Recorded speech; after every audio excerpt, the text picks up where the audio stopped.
Okay, now we're on. Okay, check 1, 2.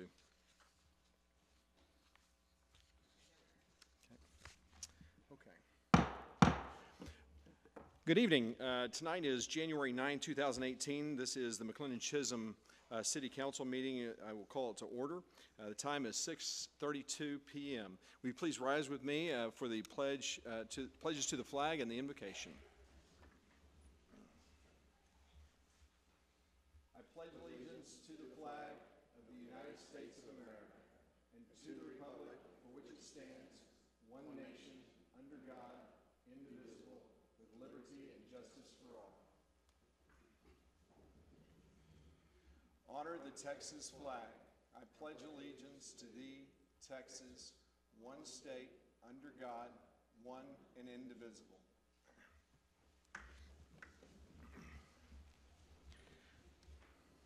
Will you bow with me? Father God, thank you so much for this opportunity, a new year that we can come together as a community. I pray that you would bind us as a community, that you would help us to find solutions for challenges so that we can move forward and grow in unity together. Father, I pray that tonight would be honoring to you in everything that we say and do. Lord, I thank you for those officers that are out there, especially our sheriff in Rockwall County. Thank you for Sheriff Evanson. Thank you for the men that he leads. Thank you for those men who put their lives on the line every day. Protect them, keep them safe. And God, we thank you for all that you do for us. Lord, we pray these things in Jesus' name. Amen. Well, tonight is we have a full agenda with several guests tonight, and it is now time for citizens' comments. I'm not going to read rules of decorum because the rules of decorum have been printed out, and I would suspect that most people are aware of what they are. Please understand that this is an opportunity for the citizens who reside inside the city limits of McLendon-Chisholm to speak to the council.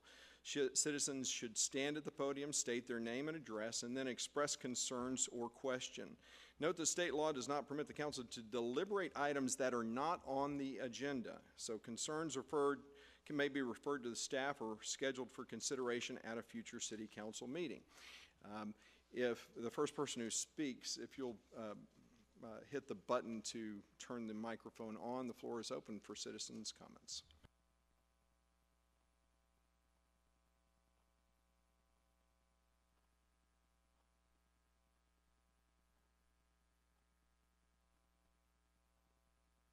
Evening. Can you hear me? We can. Thank you. Awesome. My name is Colt Clemens. I live at 1269 Livorno Drive in McLendon-Chisholm. It's my son Ryder.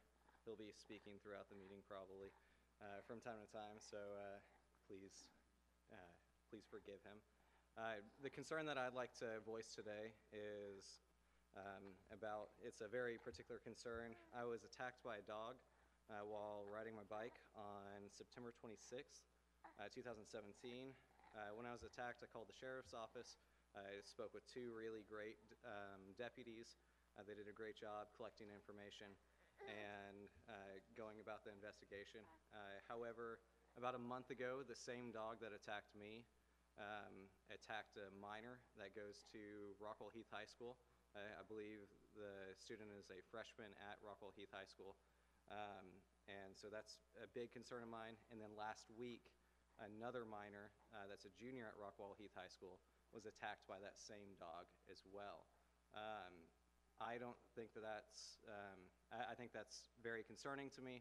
I would like to lobby the city council to use whatever influence they may have in the county and with the sheriff's office to prevent this from happening with this particular dog, and maybe go about any other means to prevent something like this from happening in the future.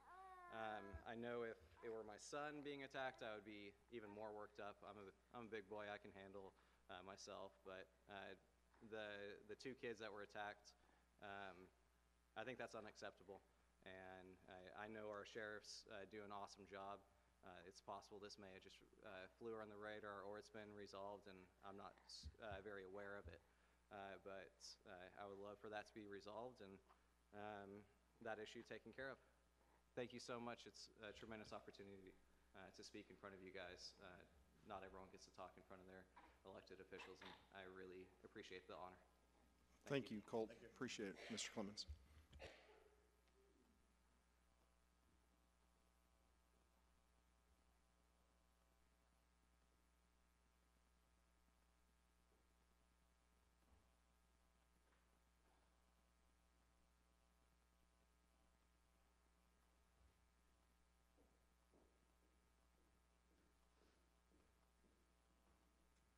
Hi guys, my name is Trudy Westner.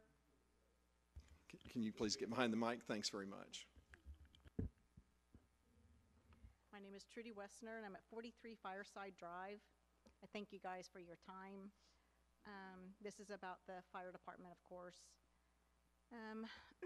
I look at this emergency service matter from a different perspective than most. I look at it like from a mother or a neighbor or even a concerned citizen. When I speak to my family and friends about our great city going backwards 6 years, no one can believe or conceive of such growing town going backwards. Of the many people I've spoke to that live in our community, I cannot find anyone who feels that going back to 2012 for our emergency services makes sense. This is not just a problem for the people living in our amazing town, but also those that touch it each day. For example, those that drive through our town to get someplace, or come to the town to visit friends or do business with our city, parents that bring friends and children to play with our residents, even school buses filled with surrounding area students will all be affected with our leadership's new decision to go back to 2012's way. I read a quote from a member of our council that says, "Not enough people care about the change to make meetings and to be heard." I say that's not true. It's not that they don't care. It's so many people in this town that just haven't heard about the changes. What breaks my heart is that the innocent person driving down 205 involved in an accident, or a parent dropping off a child at a friend's and something horrific happens. Or what about the child that is left alone with their parent that is unconscious and calls for 911 in need for professional help? What they will be getting is an all-volunteer, no guarantee response team. We've all been either involved, witnessed, or driven by an accident on 205 and seen the traffic back up. Now imagine getting a part-time fire truck or ambulance from Rockwall through all of that. I have spoken with realtors that are directing their clients away from this area due to city issues. This saddens me. Who wants to buy a home in a community that looks to have its people exposed to incremental insurance costs on top of the taxes? What will happen to our real estate market when folks learn we no longer have emergency service as we have in the past? To be a volunteer firefighter, it takes 1 full year to train and pass tests. We will be, to be willing to be on call at all times, day and night, rarely travel on vacations on holidays, have the stomach to bear witness to death or a horrific injury, etc. Very few people have the time to do this, let alone have the physical ability. As in the days past, people do not work and stay in this community to volunteer. The majority of our people cross the bridge to work and could not volunteer for our community. Who's ready to be that volunteer on this board? Short term, I am concerned about what happens when we call for emergency service, and it has to come from Rockwall. Already a city struggling to man their head count as they have approved. Long term, I ask you, what is the plan to use the already approved budget funds? It feels as if we have already taxed and are being now in jeopardy of our homeowners insurance raising up to $1,200 a year. All this and still no fire department. So this is more than just the city council and fire department not agreeing. It is about us as a community doing all we can to protect our families and our hard-earned properties. I encourage each of you to talk to your neighbors and to make them aware of this issue.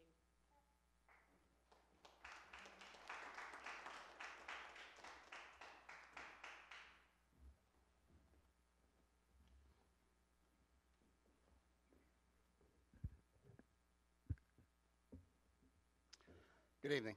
Mark Kippett, 31 Fireside Drive. The Fireside crowd's out, I see. Tonight, I stand here somewhat perplexed as to why we have entered 2018 without a contract that established fire protection emergency service response between the city and the McLendon-Chisholm Volunteer Fire Department. The situation has been further inflamed by a significant number of statements, including those by the mayor of our own city, using our own city website to politicize the issue, and press articles which are beginning to harden positions on both sides. We need leaderships to step forward, and again, I implore both parties to utilize mediation to bring this issue to conclusion.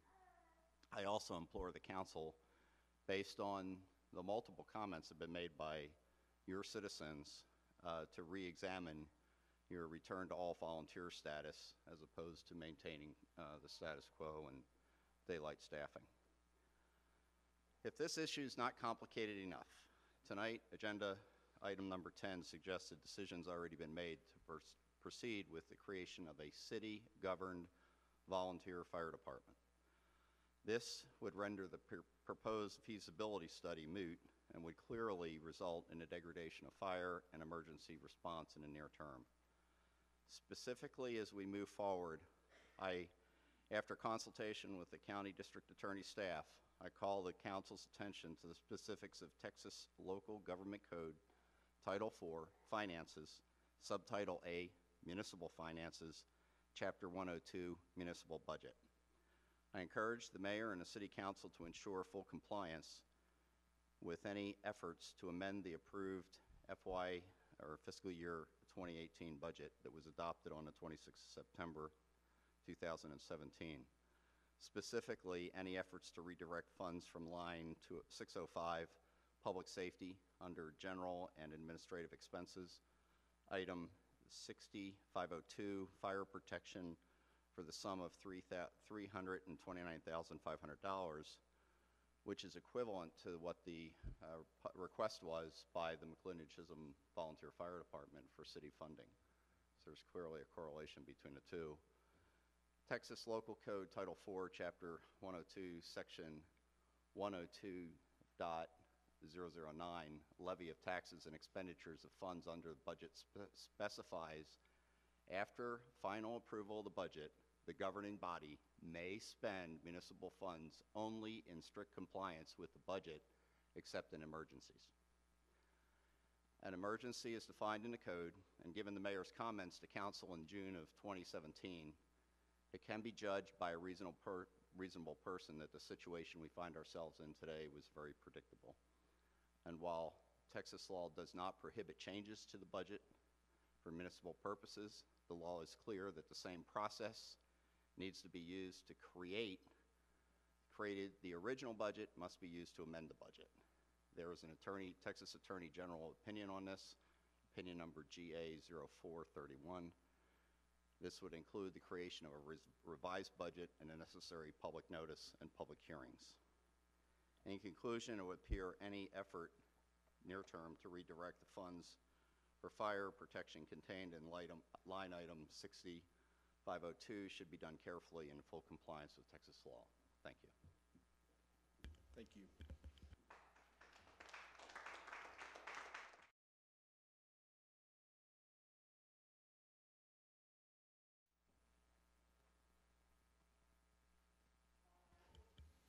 All right, with that, we will conclude citizens' comments. We are,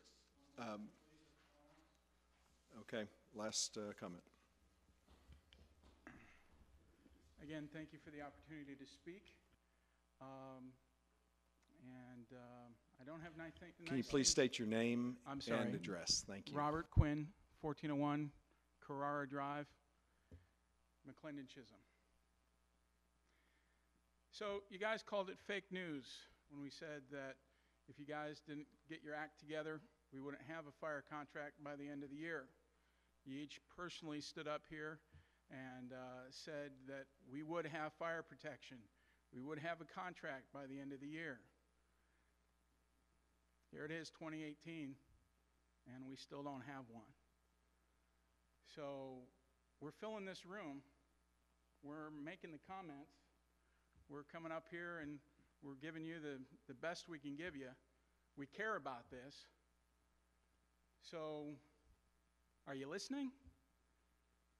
It doesn't feel like it from this side. So, just something to keep in mind. I've emailed you guys some of my thoughts on the matter. I'm going to leave it that way.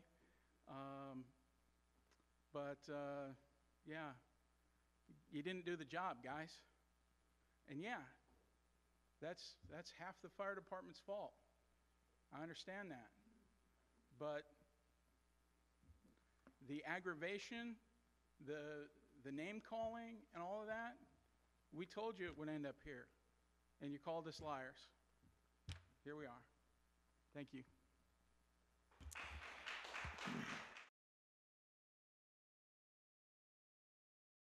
We are now moving on to our agenda, approving of the city council minutes. Have all members of council had the opportunity to review the minutes that are being considered? Okay, with that, I'll entertain a motion to approve. I move that we accept the meetings, or the minutes from October 24th, November 14th, and November 28th, 2017. Okay, a motion is on the table to approve the minutes from October 24th, 2017, November 14th, 2017, and November 28th, 2017. Is there a second? Second. Councilmember Balcom has seconded the motion. Unless there's objection, motion carries by unanimous consent. At this point, I'm going to step down from the dais and step away from the dais, and Mayor Orchard will take the gavel. Agenda item number 6, the Veterans Memorial Monument. So we have a discussion action on a request to be presented by Mindy Lovell and Robert Steinhagen, co-chairs of the McLendon-Chisholm Veterans Memorial for the Daughters of the American Revolution, for the city to allocate an area on grounds of City Hall for the Veterans Memorial Monument to honor all American veterans who fought and died in service to our country, as well as those who served honorably, which will be donated by the DAR and dedicated on Memorial Day. Thank you very much. My name's Mindy Lowell, and I live here in Chisholm, have since 1970. Hang on, Mindy. The mic's not on. Okay. It just turned off. Okay. Thank you. Did you get all that? Now go ahead and start over. I'm Mindy Lovell, and I've been here since 1970. I live at 1411 Highway 205, so right here in the old Chisholm, but it's McLendon-Chisholm now, so we have to let that go.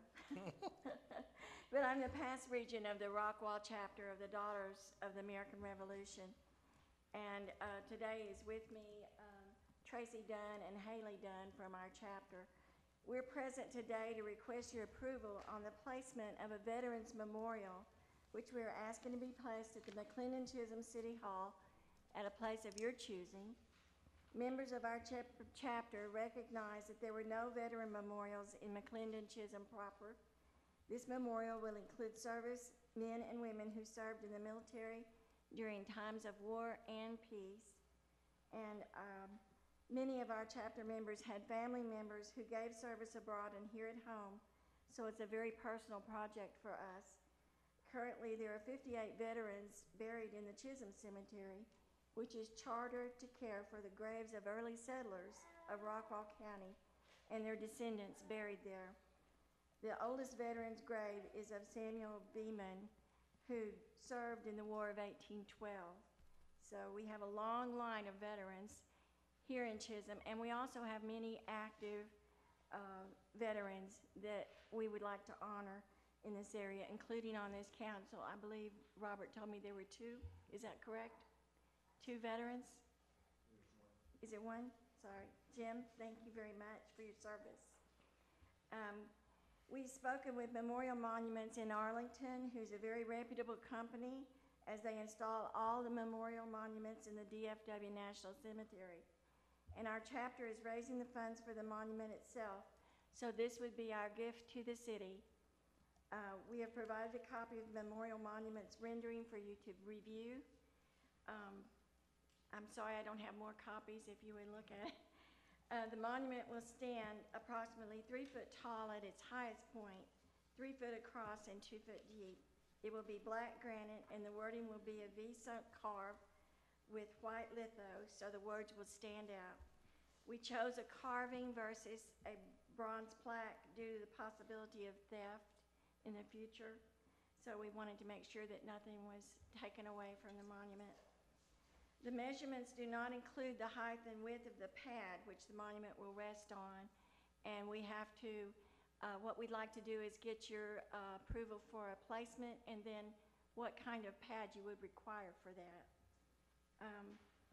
Let's see, okay, with your approval of the project, we'd like to have a formal dedication on May 28th of this year, 2018, Memorial Day. And thank you for giving us the opportunity to honor our veterans, past and present. Robert. Members of council, obviously this is an issue that's important to all of us, and the citizens of McLendon-Chisholm would certainly be well served. And I think Mindy Lovell is the one who really is the brainchild of this project. Daughters of the American Revolution have done this kind of project with other communities. And what's great about it is, first, we have secured the funding for the monument itself. So, and that includes the pad site. And what I am asking the council to approve is the site that is located along the side of the building that was, I guess, originally intended for a Christmas tree or something like that. But I think it would be better, the community would be better served making that site a memorial site so that it can be used year-round.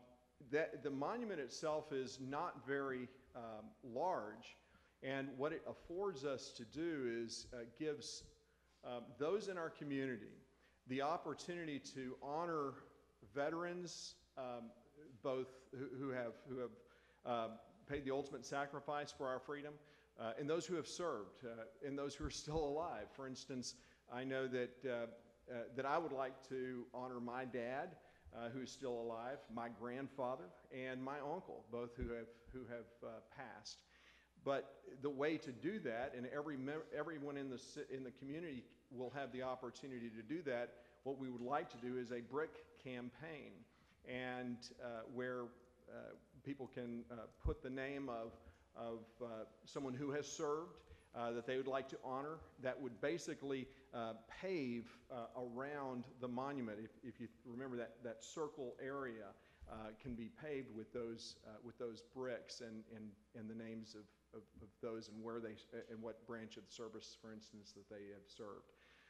And so that's what I am asking the council to consider, and I would be most grateful if our veteran on the council would be the one to make the motion symbolically as well. So that's what we would ask of the council. Basically, you're dedicating that site for this purpose. Are there any questions? Council, do you have any questions for Mrs. Lovell or Mr. Steinhagen? I have one. To add one little thing. Yes, ma'am. If anyone would like to donate from the community to the project, they can send the donations to the Rockwall chapter, NSDAR, and I'll leave the address with the city secretary. And we'll make sure that gets up on the website if this is approved. Mr. Steinhagen, I do have one question about the brick campaign. Yes. Because right now that circle is paved already. No, not the paved portion, but the portion that is that has Immediately behind it. compost or Okay. that area. Okay, not Yeah. inside the Correct. ring. So the part that's paved, where it's kind of a sitting area, would be ideal for families to come and remember and honor our veterans. Yeah, I have one. Are you gonna go? Go ahead. One is the maintenance of it, and the second is, whenever you come out and actually put the installation in, is there some sort of construction that needs to take place? Yes, as Mrs. Lovell said, there would need to be a pad created. That will be a cost, but that cost has been, is part of the donation for the monument itself. So on the front of that monument, you've got a rendering of it, is going to be all of the branches of the service. There's going to be the insignias of all the branches of the service, and then on the beveled side, it's going to read. So it's going to be a very simple tribute And then and memorial. maintenance, like, oh, The maintenance, well, that would be something that the city would eventually would be responsible for. But bottom line, we're talking about something that is, going to be fairly easy to maintain. If there's additional funds, for instance, the brick campaign itself will provide additional funds. We haven't decided what each brick will cost, but that could be a resource to support the ongoing maintenance of this location. okay, so we don't need anybody specifically to come out and, I'm not familiar with the type of material, so do you know of other cases where they actually had to wax it or buff it or something? No. This is, it's a very natural. It's polished granite, and it's just, I would compare it to a tombstone that is polished, and you don't have to do any maintenance on it. Okay, There's nothing that you'd have to clean or, and first we would do probably just rock around it, or what is there now? Is there rock there? No. Okay. It would have some kind of, nothing that needed to be watered or greenery around it, because you're gonna be eventually, putting bricks in to honor those veterans that you want to honor. So, there would be no maintenance as far as that. The only thing I can see that you might have to do, because we live in blackland dirt, sometimes there may be a leveling problem that has to be taken care of, probably, 10 or 20 years from now. okay, So, but if you build your pad correctly, then you don't have to have that. Usually that's not a problem. okay. But that could be something that you would have to look at, 20 years from now. Okay. And in a community like ours, I would suspect that there'd be a lot of people who'd be willing to step up and fund that privately if that's an issue for the city. Okay, sounds good, thank you. Councilman Turnbull? Yes. Would you, I don't want to throw a stone in here. I like the location, but we really haven't had time to see if maybe there might be a better one. Would you accept a motion that says that, as you mentioned to begin with, that we can place it wherever, but with preference to using that site if that's deemed to be the best? We have no preference as to where you want to put it. It's a site of your choosing. We just want to give you a monument. Well, and I thank you for that, and part of my concern is I'm not sure that area will give enough room for the amount of bricks that I actually could foresee being put in. Wouldn't that be fabulous?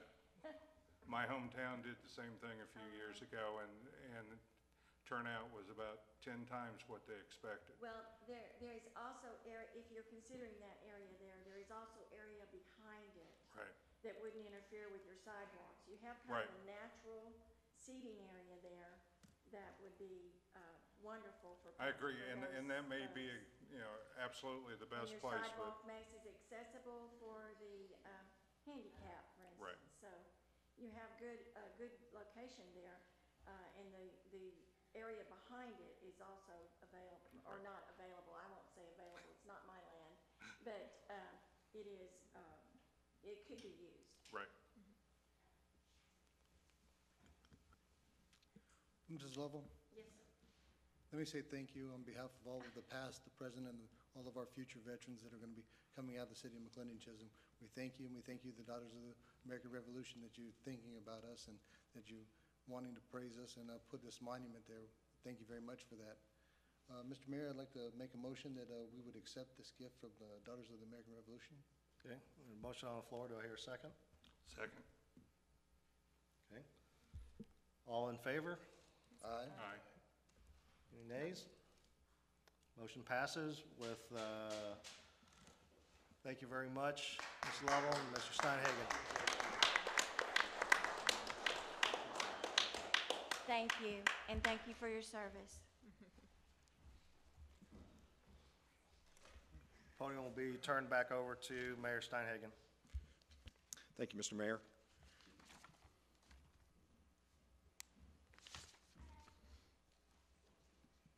Well, the next item on the agenda is one that I'm very excited about because we have not just the sheriff of Rockwall County, Sheriff Evanson, but we have the 2017-2018 National Sheriff's Association president. That's right, our sheriff is the president of the National Sheriff's Association, and tonight, in addition to, as we have continued to do, we have brought all of our contractors, everyone who works with our city, we have brought them before the city council, given each member of the council an opportunity to ask questions of them so that we have a robust understanding of what they do, also to ask some of the hard questions that sometimes comes along. But additionally tonight, I really want to encourage citizens to consider joining the Sheriff's Association of Texas. My family has been a member of the Sheriff's Association for many years, and it basically goes to support our sheriff's department among all the other sheriff's departments throughout the state, and maybe Sheriff Evanson can talk a little bit more about that. Now, with your membership, and we have some membership applications over there, I've got a few of these badges that you can get with this as well if you'd like to fill one out tonight and take one of those. But you also get a publication called Texas Lawman. And I've had fun going through it because now that, ever since I came to McLendon-Chisholm, I've watched for Sheriff Evanson, and he's in it almost every time. And so it's kind of fun to see, and it's a very community-related rated publication. So Sheriff Evanson, and I also understand is Captain Welsh. Why don't you step up too? In case we have some real hard questions that... Yeah, I'll defer those to you. Sheriff, thank you for being here tonight. We appreciate what you and your law enforcement agency does. You know, what's interesting for me is that we're actually in the county, we're the only city without a police department. And I scratch my head, frankly, and wonder why some of the cities have gone into a police department because we have such an exceptional sheriff's department. So first, I'm going to give you an opportunity to speak, share whatever you'd like to share, and then, as we've done with everyone, going to go through down the line in order of seniority. Everyone an opportunity to kind of give you a Q&A, and Okay. If that's okay. So you Yes, have the floor, Mayor, Mr. Sheriff. Council, it's a pleasure and an honor to be here. Give you a little quick history lesson for those of you that hadn't lived here more than 10 years. When I took office in 2001, the population of Rockwall County was 41,000, and now we're 95,000. And I am the 76th president of the National Sheriff's Association. There are 3,088 sheriffs in the United States. So, you know, there's only been 75 before me that served as president.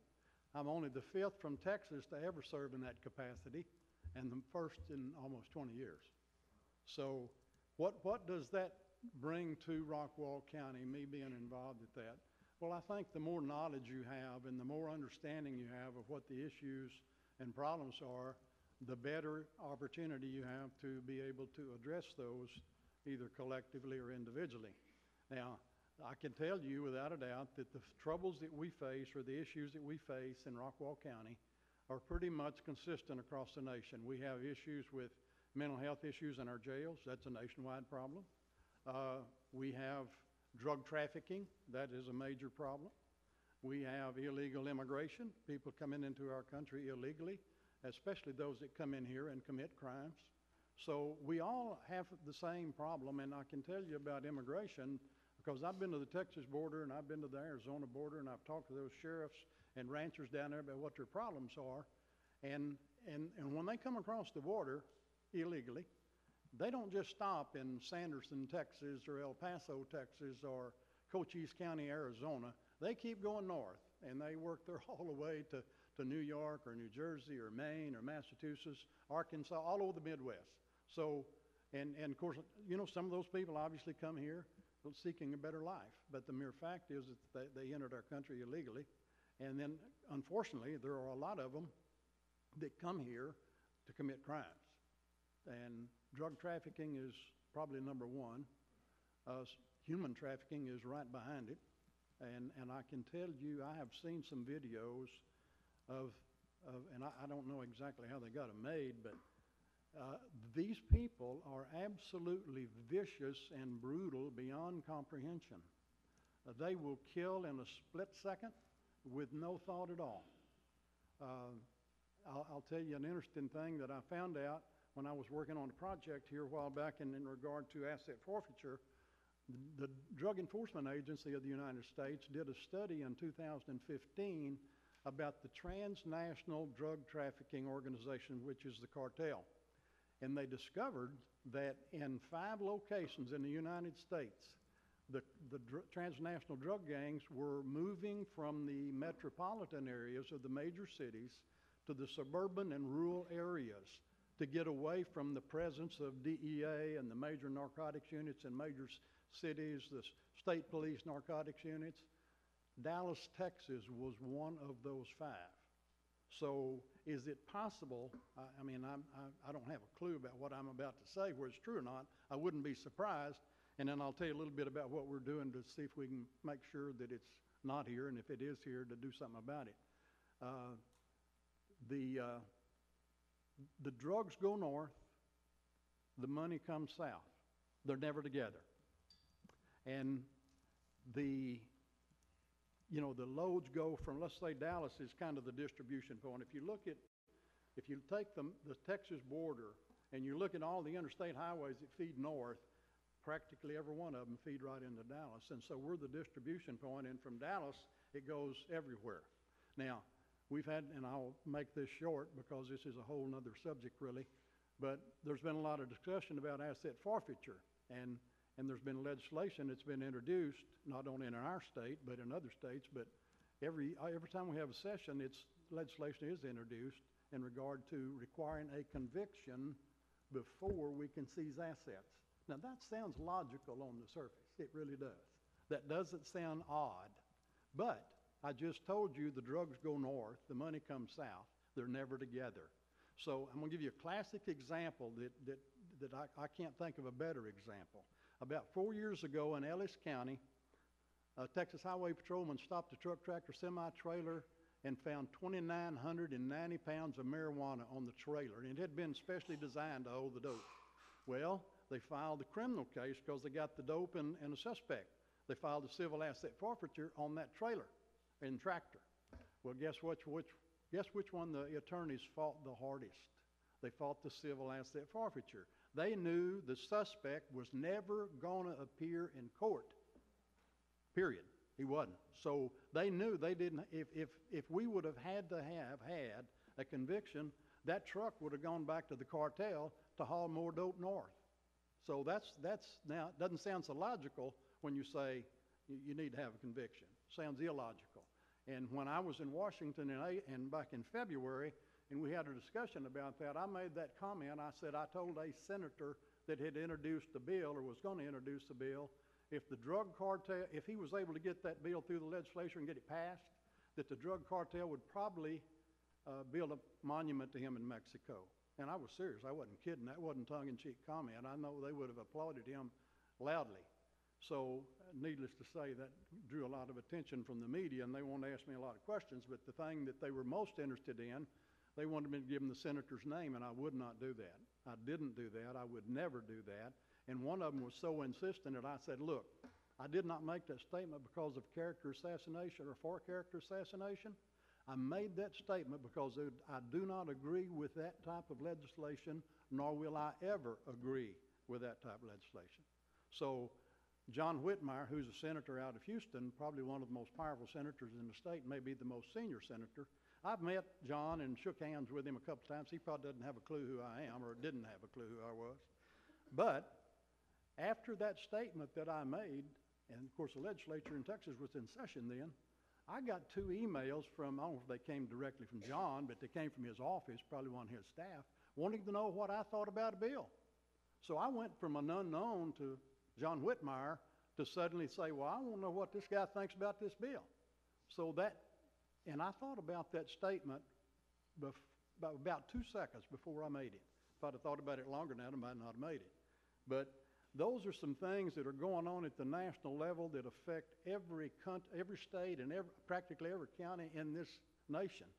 And the best way we can combat it is, and I'll go a little bit further, when I was doing all this research and found out about how prevalent drugs are, and probably maybe in our county, or even more prevalent than I thought, I asked the Commissioner's Court to give me 2 positions.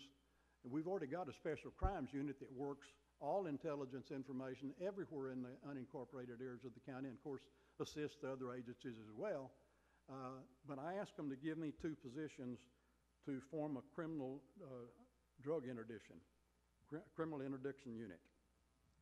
I can't go into the details because there's still some investigations to be done, and I spent 10 years in the Criminal Intelligence Service with DPS, so I know how important intelligence is, and I knew we would be successful. But I can tell you without a doubt, we have exceeded all expectations in regard to taking dope off the road and arresting people, one that was wanted for murder. So we have exceeded all the expectations that I had, and there's 7 other counties other than Rockwall County. We don't have a task force. We have an interlocal agreement where we work together. Our cars are all marked about the same. They all wear the same looking uniform. So if 2 of our guys goes up to Collin County to work with Collin County, we'll be wearing the same uniforms. We'll all look alike. And they'll come down here and do the same thing for us. So we're networking to get as much presence in Rockwall County to take as much dope away as we possibly can. And if we get lucky and seize a big amount of money, and I've seen, I hadn't got it on any of my vehicles yet, but I've seen Sheriff's Office vehicles that says paid for with drug money. Well, that's pretty neat. That the taxpayers don't have to do it. We take it away from them, and that's the best way we can hurt them. So that's kind of at the national scene. But now on the local scene, I've always had a great relationship with Dave. We've always had a great relationship with all the agencies in Rockwall County. We work together. We back each other up. We're just partners, and we should be. And when a person ends up in our jail, and I'll just give you a tidbit on this, when a person ends up in our jail, we have an AFIS system, which is an automatic fingerprint system, and when we print somebody, it goes to the FBI, it goes to DEA, it goes to ICE. So ICE may know that we have an illegal when they see that print before we even do. And when we get someone in our jail and we book them in, we ask them if they're a U.S. citizen. That's part of the book-in process. Or we find out that they're wanted on a warrant, or maybe we know that ICE has got a hold on them already. Well, when that happens, we obviously contact ICE, and then they take it from there. And we don't work immigration. I don't want to work immigration laws, but I want to partner with ICE to help them do their job. My primary reason is to get rid of the criminals. That's our primary. Public safety is my primary objective, and that's one way. I can tell you that there's a very high percentage of illegals that are arrested in this country that have committed more crimes than what our legal citizens have, much higher. So we're very intent on doing as much as we can to keep the county of Rockwall safe and work with our partners in the county. So that's kind of it in a nutshell. I know I've taken quite a bit of time, but I'm proud and honored to be the president of the National Sheriff's Association. I'm in my 18th year as sheriff of Rockwall County. This is my last term. I'll retire after this, but when I started, I had absolutely no idea that I would someday be the president of the National Sheriff's Association. This kind of happened. That's awesome. I'll be happy to answer any questions that you got. All right. Thank you very much, Sheriff. So I'll hand the floor. Yeah, please. So, Mayor Orchard, you have the floor. Thank you, Sheriff, for taking time to come out and speak with us. One topic you brought up was an issue that you have was mental health in the jails. Can you expand on that a little bit? I'm glad you asked that question. As you probably know, most people probably know that 10, 15, 20 years ago, we had a lot of mental health facilities in our state.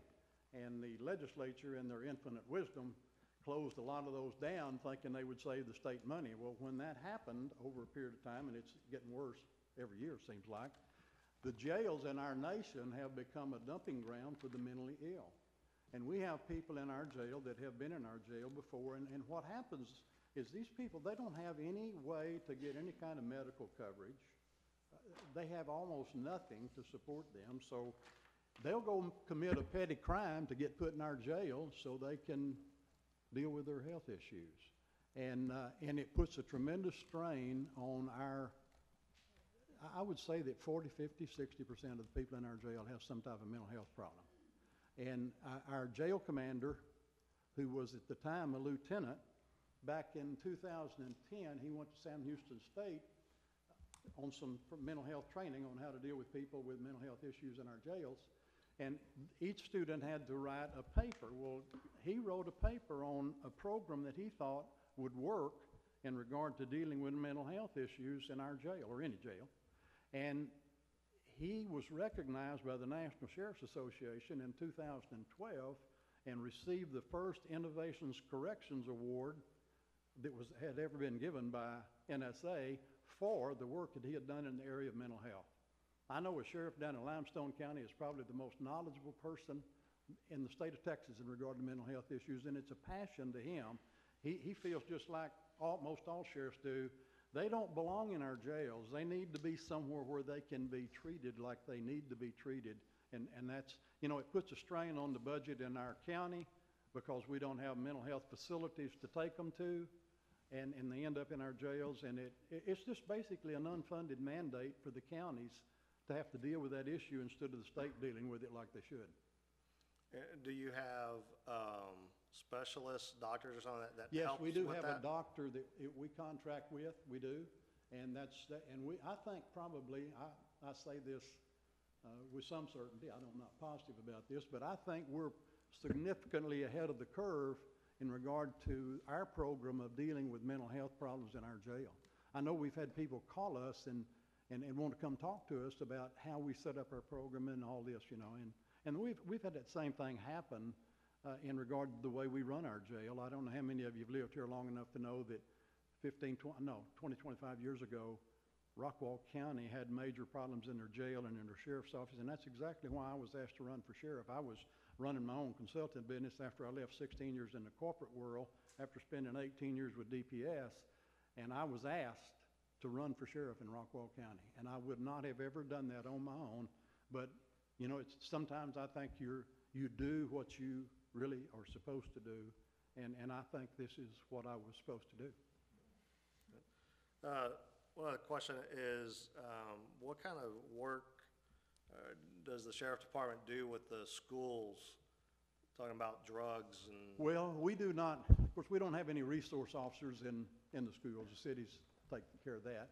But, you know, we from time to time get asked to help with the police department on something, and, you know, we're always open. I sometimes get asked to, you know, come make a presentation at a school and talk to kids, and I never turn that opportunity down. I think it's a great opportunity to educate them on what the problems are out there. And, you know, it's pretty common that I have some parent that I know that has a young man or a young lady that thinks they want to go into law enforcement, and they'll call me and come talk to me and try to pick my brain about what they should do.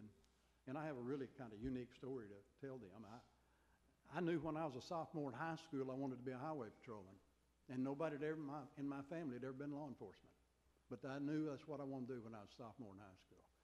But when I was 22 years old, I was a highway patrolman. And the first year that I was on the highway patrol, I actually thought, I can't believe they're actually paying me to do something this much fun. I would work an extra job and do this for nothing. And and even when I got promoted in the Criminal Intelligence Service, it was just the next step up. And then they sent me from Canyon to Houston, Texas, give me a plane car, plain clothes, undercover money, and all the crooks the guy could want to chase. And I thought, boy, this can't get any better than this. But being a sheriff is better than that. I was wrong. Good. So that's all the actual questions I have. I do want to kind of publicly thank you and your deputies because you're talking about public safety, and it's not dealing a lot of times with criminals. No, it's not. There's a gentleman homeless, that's in Dallas, well-known, in Rockwall, that's well-known, and I know your staff and the Rockwall PD always make sure that he's okay. Well, that's good. You know, and so I appreciate the effort that y'all go to and you go through to do that, because a lot of people would have just say, hey, he's just a burden on society, but you treat him just like any other citizen here. I appreciate that. I'd like to say one other thing that I think is important to all of us. And I guess I got this from the guy that trained me on the highway patrol, but I tell our young officers, because that's how I was trained, work in traffic, if there's any benefit of the doubt to be given, we give it to the violator, because it doesn't cost us anything to do that. So you have the discretion to use your judgment whether or not a ticket is necessary or just a verbal warning and let them go. And it's not about making money. Law enforcement is about public safety. It's not about making money. And I've never had the thought that we should be out there writing tickets so we can generate revenue. That's just a secondary thing. We should be out there doing our job the right way every day for public safety. Thank you. Thank All you. right, Sheriff, Councilmember Herron, you have the floor. Thank you, Mr. Mayor. Sheriff Evanson and Captain Welch, I want to just applaud you and thank you for coming out here tonight. You guys do a wonderful job. You keep us safe, and we really appreciate the job that you and your deputies are doing for us. One thing I would like to say tonight, what really came across to me is that you have a passion for your job, and it obvious that you talked about when you were a sophomore that as you grew up you knew exactly what you wanted to do, and you said, well, I would do this job but even if you didn't get paid for it. So that's a passion. I can see that you love your job. Well, it shows, and we definitely appreciate the job that you're doing, and it shows, I think, that nationwide they can see the job that you're doing. That's why you got elected to be the sheriff, to represent the Sheriff's Association throughout the country. So I applaud you, and I thank you for all that you're doing. And again, I thank you for your deputies who come out here and support us. The only real question I have for you is, how can we, as a city council here in McLendon-Chisholm, help you? Well, I mean, y'all are doing something that really needs to be done, probably more so, is to be able to have a dialogue and y'all understand what our job and what our challenges are. And I can tell you there's no doubt that the job is much more dangerous today than it has been, and certainly much more dangerous when I was out there on the road. We deal with people that wouldn't give a second thought to killing somebody. And, there was 5 deputies shot in Colorado just in the last few days on a domestic disturbance call. There are more officers killed responding to domestic disturbance calls than any other thing. And it's been that way for years. When I went through the FBI National Academy when I was with DPS, I wrote a paper on that, and it was true then, and it's still true today. And, I talk about my passion for law enforcement, and then I've often wondered, I thought, people say, well, why did you leave and go to the corporate world? Money. They just finally made me an offer financially I couldn't walk away from because of how much it benefited my family. And I can tell you that when I had the opportunity to run for sheriff and I got elected, only when I became a sheriff and I knew I was back in law enforcement did I realize how much I had missed it. I enjoyed the money, but the camaraderie in the private sector is not anywhere near like it is in law enforcement. Well, thank you, sir. Thank you. Appreciate it. Councilmember Balkman. I second Councilmember Herron. Thank you so much for your service, and I have been I'm thankful for you guys for being who you are. So, and I'm really surprised about your history. That was really a lot of history there that I did not know, and thank you for your service. I do have some questions for you in regard to, I think we had a little bit of an email exchange a few days ago, and I was wondering if you can I kind of. didn't understand your question. We're talking about the email exchange that I've had with you in regard to situation with the animals. Is my mic on? Okay. So I wanted to. The see- dog bite? Well, Oh. not just the dog bite, just the animals in general. Can you help? You asking about how to handle the dog bite or something? Yes. I'm gonna let Captain Welch explain that to you, because he is much more knowledgeable on that particular issue than I am. So if you don't mind, I'll let him come up here and answer that question. Yeah. Okay. So my goal is to try to find ways that we can improve wherever we're at, if there's some lag, and I wanted to hear from you guys on how we can improve that. Okay, do you have a specific point? How do we put more bite in our ordinance? Excuse me. How do we put more bite in our ordinance? Okay, I mean, put more bite in your words. Okay, so we're dealing with two separate issues, as we've talked about in the email exchange. First, we're dealing with your ordinance. Let's deal with your ordinance. Shortcoming of your ordinance is the fact that there is no enforcement ability on our part other than citing the individual, right? So we get calls from time to time on stray animals that haven't been involved in dog bite, dangerous dog situations, and people want us to pick the dogs up.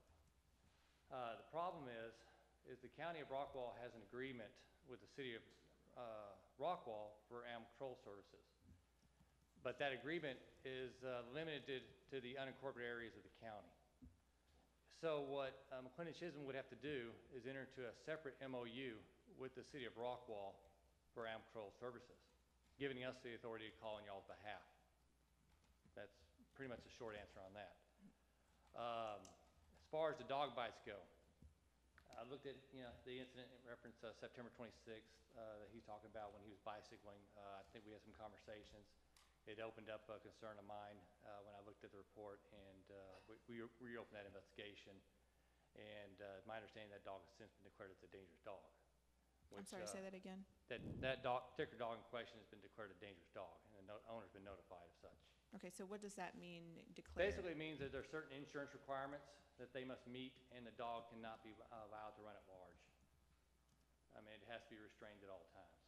When did that occur? Was it before or after the other two incidents? I'm sorry. No, you go ahead, Excuse it's me. fine, it's good, Bob. It occurred once it came to our attention through the email chain, the question, because I believe the other two, with the bites, or not the bites, but the incidents I'm aware of, there were no contact between the animal and the pedestrians or the resident. The only one I'm aware of where there was actual bite, where I think there's bruising on your ankle, occurred on the September 26th date. And as we reviewed the dangerous dog statute under the Health and Safety Code, there was no indication that there was a statute of limitation of us contacting the owner of the dog and addressing the issue. So. Do we need to update the ordinance in some sort of way to help you guys to? The entering into an MOU with City of Rockwall would be the appropriate next step. Okay. And that would give us a lot more ability to pick up. And I would designate other persons, not only the sheriff's office, it could be the city manager, could be the person of authority as well that could contact city's animal control on behalf of a residence. It really depends. It's really up to you on how you write that MOU up on as far as that authority. With the counties, for instance, a deputy has to be present. We have to go to the scene and authorize the pickup.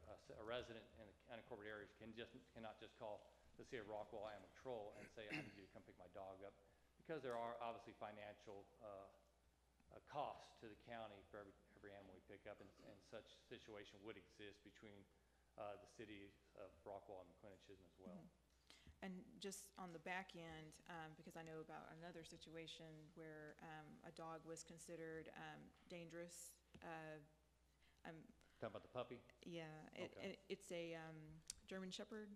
Malwa. That was in Malwa, I believe. But Oh, okay, so how do you determine what dogs are considered dangerous? They both met the same criteria, and the 822 of the Texas Health and Safety Code determines how we make that determination. We don't make the determination on our own. We have to follow state law under Chapter 822 of the Health and Safety Code. And I think I emailed that to your city secretary, and I was hoping she'd forward it to you. But get with me afterwards or email me. I can get you a copy of that statute. And it talks about what a dangerous dog is. And that's what we have to go by. And it also talks about the procedure of registering that dog as well. And what happens a lot of times with these dogs, of course, there's an insurance requirement that they must maintain from a personal liability. And some insurance will cover you under your typical personal liabilities. That, and I think it's around $100,000. I think is what it requires. But other insurance companies will actually drop you from coverage if your dog's involved in a bite. Really?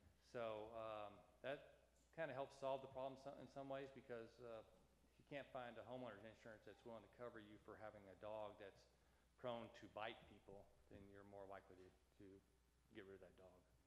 Okay. And then as far as like administration on the back end, is there any suggestions that you would suggest for improvement? Because, I mean, obviously that you would most likely go down to the court to be a witness or to share information. Is there anything that you see on your end that needs to be improved? Improved? I'm not sure what you're asking. Well, for instance, in this particular case with the puppy, you know, there really wasn't a form. A lawyer actually had to create a document and submit it. Okay, so on the dog, what they receive is notification, obviously, where they have to register the dog. And basically, we register the dog. We take the information of the dog, and that's maintain our dispatch. Where a lawyer or someone might come in is that they have 15 days to appeal the Animal Control Authority's decision to declare the dog as a dangerous dog. In Rockwall County, where there is no Animal Control Authority in a sense of, like City of Rockwall has Animal Control, the sheriff by statute is the Animal Control Authority, where there is not one present. So if Rockwall County created an Animal Control Authority, then obviously it'd be no longer the sheriff's responsibility. So, but in lieu of that, a deputy acting on behalf of the sheriff is the Animal Control Authority, and they make that determination the dog is dangerous. Well, the owner of the dog, it does not end there necessarily. The dog owner has 15 days to appeal the deputy's decision to the JP. And I think that's what happened in that case, if I'm not mistaken. He appealed it to the JP court. I'm not aware of what that decision was in that particular case, but obviously there is a process for someone to appeal it if they feel like a dog should not have been deemed dangerous. Okay. And do you have any issues with cows? And then, do you have to go out, or do you find somebody else to help you move the cow? Okay, cows are unique when you're dealing with livestock. As far as you talking about them on the roadway and such? Yes. Okay. So Rockwall County is still, by law, an open range county. And what that means is, and it'll sound kind of weird, but in Rockwall County, you as a property owner are required to put a fence up to prevent the livestock from getting on your property, not the opposite way around. The only place that they're not required, that the law prohibits livestock to go is on a state or federal highway. Wow. But that can change. But it takes citizens petitioning the county commissioners that the law allows for that to change the community from an open range to a closed range, which reverses that burden to the owner of the livestock to put fencing up. So that's, you always hear the stories about accidents on farm and market roads that the person driving the car is responsible for the damages to the livestock. Yeah. So it's just one of those things that's kind of hanging out there still as far as from the laws that predate automobiles, So basically. somebody here, like we could probably help out with that, not necessarily anybody that's out in the unincorporated area. Correct. I believe you could probably, and this is I'm probably going on to an area that I'm not qualified to really discuss. It's probably more your city attorney's area of expertise as far as what ordinances you can write to regulate animals within the incorporated city limits of McLendon-Chisholm. Okay. Well, I'll do like a reminder email to make sure I'm finding that information right, and we'll get with the city attorney to confirm that.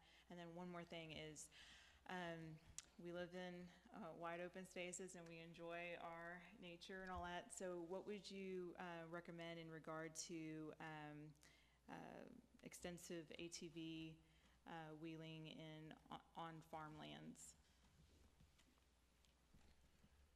What Do would I we need more recommend- what would I signage? Are you asking what we're recommending as far as ordinances concerning the Well, use of ATVs? Well, there is an enormous amount of ATVs going out on lands that's not their own. And Mm-hmm. so, I don't believe there is signage up there. So what do we need to do to inform residents? With the Well, open range obviously, thing? we could potentially be Wide dealing open with spaces. situations, could be a criminal offense as far as trespassing is concerned. There's different,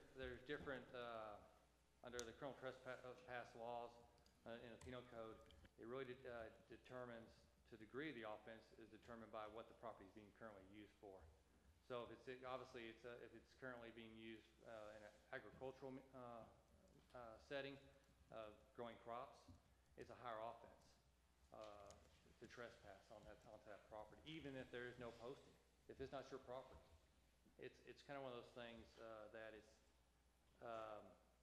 when it's looked upon from a prosecutory standpoint, that it's not your land that you went on. I mean, you're trespassing on someone else's property.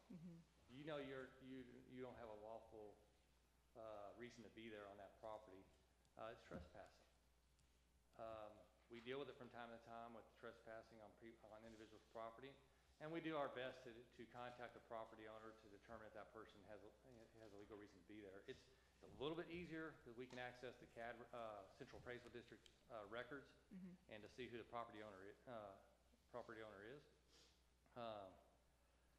But the bottom line is, it doesn't matter what the call is. If you call us, we're going to come out. Okay. There is no, we're not going to ever tell you no. We'll come out there and determine if there's anything we can do. I mean, the sheriff's very clear on as far as calls for service go, that we will respond to every call. Even if we know driving out there, there's nothing we can do for you. We're going to go out there and talk to you face to face and see if we can help and maybe point you in the right direction.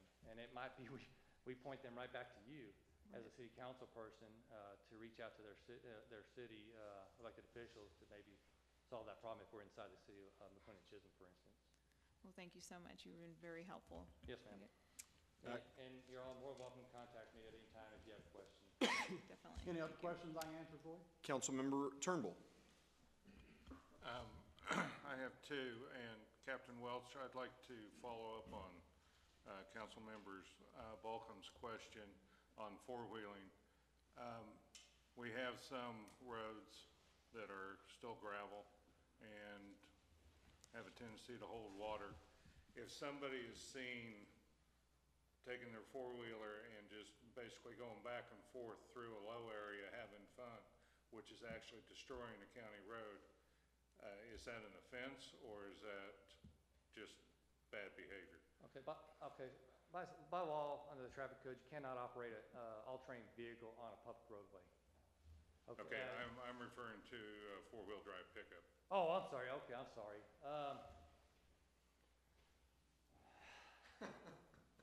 It could, it's one of those things that when we're in doubt, obviously we're going to take the information, and we may not necessarily make an effect arrest at that particular moment, and we would reach out to the district attorney's office for clarification in those situations. But to me, it could potentially be destruction of the property, obviously. Right. And the county, as well as any other entity or private individual, has a right to not have their property destroyed.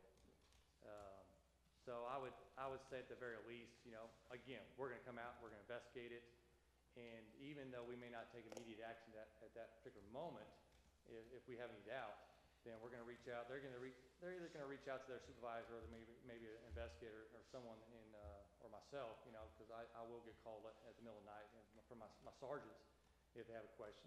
They will wake me up in the middle of the night, and sometimes I'll have the answers for them immediately, and if it's just something that's just so far left field that we just, and there's not an immediate danger to the public, then we'll obviously, collect all the information we can, and then we'll reach out, sit down with the district attorney's office for some guidance.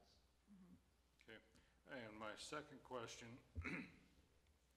do you guys allow civilians to come tour your facilities on the right side of the bars without having to citizens wanting to visit the sheriff's office. Oh, yeah, we didn't do it last year, but we had for 6, 7, 8 years in a row, we had an open house, and we usually have it in the spring. We do limited tours through the jail. We'll show you all of the operation in the sheriff's office. We'll take people into the book-in area and show them the book-in area. And then we'll have all of our vehicles there, all of our equipment. And, we always really like to have people bring their kids because kids love that. But I want to ask one of y'all a question. Mayor, how many people do you figure we have in our jail today? Well, it was a question I was going to be going to as well, so I know it's overcrowded. It's what? Is it overcrowded? Yeah, it is. Yeah. We have a 243-bed jail. We've gotten, and in the last jail expansion that was completed in late 1999 before I ever even ran for sheriff, and we didn't open it up until August of 2001 when the jail commander that we hired, who had been with the Federal Bureau of Prisons for 27 years, 9 as a warden, told me we need to thoroughly inspect this 144-bed wing before we put inmates in it, because if there's problems, they'll find it before we do. So we did that. Now, we haven't had a jail expansion since 2001. And, yeah, we're overcrowded. And Jack James, who's JP in Rockwall, told me something interesting the other day. He was at a church function, and somebody asked him about what he had done that morning, and he said, oh, I was down at the jail arraigning prisoners. Well, how many did you arraign? And he said, oh, I arraigned 15. And 15? And Jack said, he took that opportunity, he asked them individually, how many people do you think are in Rockwall County Jail? And they guessed like 25 or 30 or 35. And when he told them that we had over 200 in jail that morning, they were absolutely astounded. They couldn't believe we had 200 people in our jail. But that's been the case for quite a while. Any other questions? No, I'm through. Thank you. Okay, and so you have a fellow lawman, Councilmember Woodham. He's a right. Dallas police officer. I really don't have any questions for you, but I do want to tell you that I appreciate your whole department, and me and my wife have had interactions with your deputies, and every single one of them have been exceptional. So I appreciate that, and I appreciate you and your whole department. Well, thank you, and I very much want to thank you all again for having the opportunity to come talk with you. Well, I still have, it's now my turn to ask some questions. All right. All right, so how many, there is a new law that requires drivers passing an emergency vehicle to either move over or slow down. That's What right. is the speed they need to be at We're when they supposed pass? to either change lanes or slow down. And what's the speed? Well, let's say the speed limit's 70 or 75. I don't think there's any set speed they have to slow down to. They just have to reduce their speed to a reasonable rate. They can't keep blowing by at 75 miles an hour. I would say probably a good, and I've seen this any number of times, obviously, and typically most people will slow down 10, 15 miles an hour, which is acceptable. Okay. And most people, if they have a chance, will actually change lanes, which is exactly what they should do if they have the opportunity. Well, so what is the plan for the county jail? Because that was the next question. My dad lives in Comal County. Sheriff Mark Reynolds just got elected. He helped him get elected. And they just did a enormous bond election for a new jail. Yeah. So what are the plans, and what can we Okay. expect? I can give you some preliminary information in that regard about where we are. We can't do a bond election until November of 18. By law, we can't do that. There's been some discussion, and of course, the final decision lays with the Commissioner's Court, obviously. But my thought is, if we have enough money in reserve to build 72 beds or 96 beds, that could be phase one. And we've not had any official meetings with any companies about hiring them, but we've had some informal discussions with 2 or 3 of them. And I posed a question to one of them. If we could pay for 96 or 72 without having to do a bond election, he said, he didn't even let me finish. He said, we can fast track it if you can do that. And he said, we could probably have it open in less than a year. Now, if we go, we will go the bond election, whether it'll be phase 2 or just all of it at one time. I don't know the answer to that yet. But if we do a bond election to build the whole thing, we will not open the new jail till sometime in 2020. And we're paying $45 a day to house inmates somewhere else. We went from an average daily population here about a year and a half ago of 161, 62, 63, up to over 200, and only a time or two has it blipped down a little bit, but not very much. We're not going to see numbers back down in the 150s, 160s again. And, you know, it's really the statement that I can make, it really sums it up. This county was 41,000 the last time we opened that 144-bed wing, and today we're 95,000. So they're going to come, and when the more population that grows, I mean, we're going to get a few bad eggs with them, and they're going to end up in our jail. And the other thing is, with working Interstate 30 and our officers arresting people on warrants, there has to be a felony warrant. We don't honor, because of our overcrowding, we won't take Class C, which is like having a warrant out for you on speeding. But if it's a Class A or a Class B misdemeanor or a felony, we will put them in our jail. But we're hurting for space badly, badly. So, Sheriff, what is the criteria, and when do they go to state prison? Okay. And how long do they stay in county? They're what they call a pen pack, and let's say that it's a state jail felony. Typically, we can get them out of our jail once they've gone through the process of going through the proper court and the sentence is done. We will typically have them out of our jail into TDC with anywhere between, say, 20 and 35 days. Depends on what the situation is at TDC. If they happen to be full right about then and they're a little slower getting theirs out, then it backs us up, and that happens every once in a while. But typically 20 to 35 days. It might run a little longer than that sometime, but that's probably a pretty good number. All right. How many of your cars have AEDs? Have what? AEDs? How many of our cars have AEDs? Mr. Welsh? Every one of them? At least one per shift. Yeah, one per shift. Okay. And then finally, so you're retiring. You're not running again. I'm not running So should I be reading the tea leaves, because Sheriff Joe is running for U.S. Senate? Yeah, I saw that. And so is that in your future? No. I've had my last 5-day-a-week job, or 7-day-a-week job sometimes.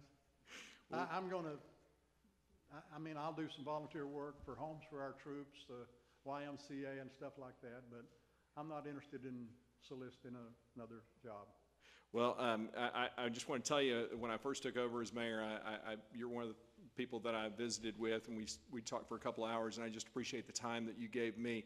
The question that really is important to us as a council, and we talked about this, if crime ever becomes an issue, more of an issue, we have the opportunity to then maybe to have a designated officer here in McLendon-Chisholm. We would pay for that. How far away are we from that? I mean, what is it? Do you have any idea? Mayor, I think that's really y'all's call. I know your population's about 2,500, and I know what our calls for service numbers-wise are on a monthly basis. I don't think you're there yet. Yeah.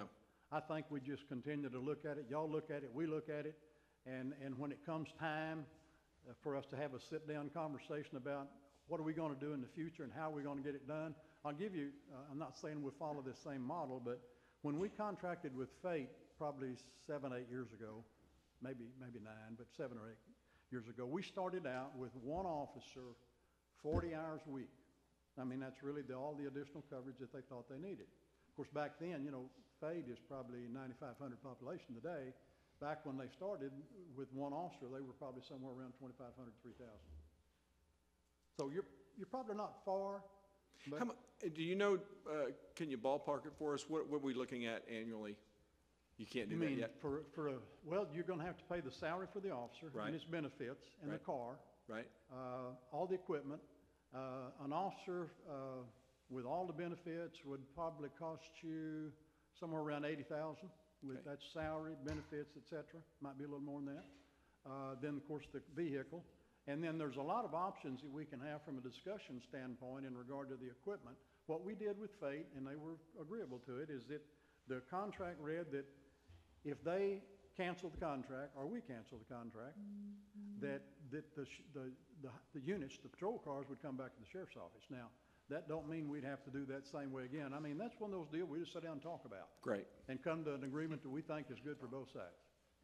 Sheriff, thank you for your time tonight. Captain Welch, thank you for being here with us. We appreciate you. You bet.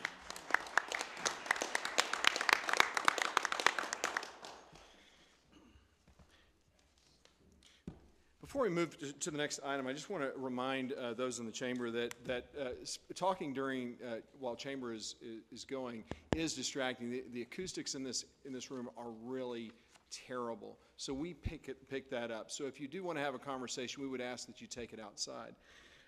Next item on the agenda is item 8, Hillview Acres preliminary plat. We're going to have a discussion and action, and this is you, Mrs. Henderson.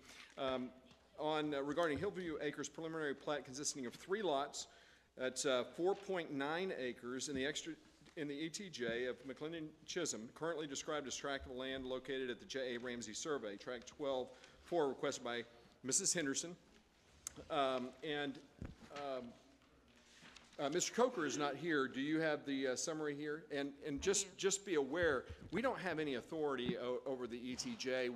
The only thing is the plating issue. So that's what we're dealing with. So I'm going to have the city secretary speak first, and then Mrs. Henderson, I'll give you the floor. Well, I'm Carmen Ryder. Oh, you're Carmen Wright. I'm sorry. Then who to is Mrs. Henderson? So Ms. Henderson is my best friend and partner who just had a baby yesterday. Oh, okay. So just to clarify. We'll give her a pass. Okay. All right, good. Thank you. Yes, Mr. Coker apologizes. He's in California today, but he has given me all of his notes, and we discussed this at the last planning and zoning meeting. So if you'll open your plat, or maybe one every other place, open it, so I know they're kind of large. You can see the property is just under 5 acres of land located on the north side of FM 1139, just outside the McLendon-Chisholm city limits on the north side of the city.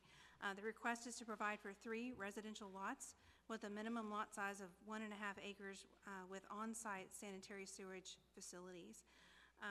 As far as streets and thoroughfare, FM 1139 is designated as a 2-lane undivided collector road. The minimum right-of-way width for a 2-lane undivided collector is 70 feet, and the current right-of-way shown is 80 feet, so that's not a problem. The zoning, as Mayor mentioned, the subject property is in the ETJ, so we can't apply any zoning at all to this property. So all we have here, we can't issue building permits, and we're not even going to deal with the on-site sanitary sewage. That's actually all county issues, every one of those. So all we have really authority over is subdivision regulations. Ms. Ryder has gone through many, many hoops that the city has, Mike Coker's asked her to jump through to make sure that this is all in order, and she has satisfied all requirements that he has set forth. So for the record, I'll just read a few of those, and then I'll ask Ms. Ryder if she has anything to add.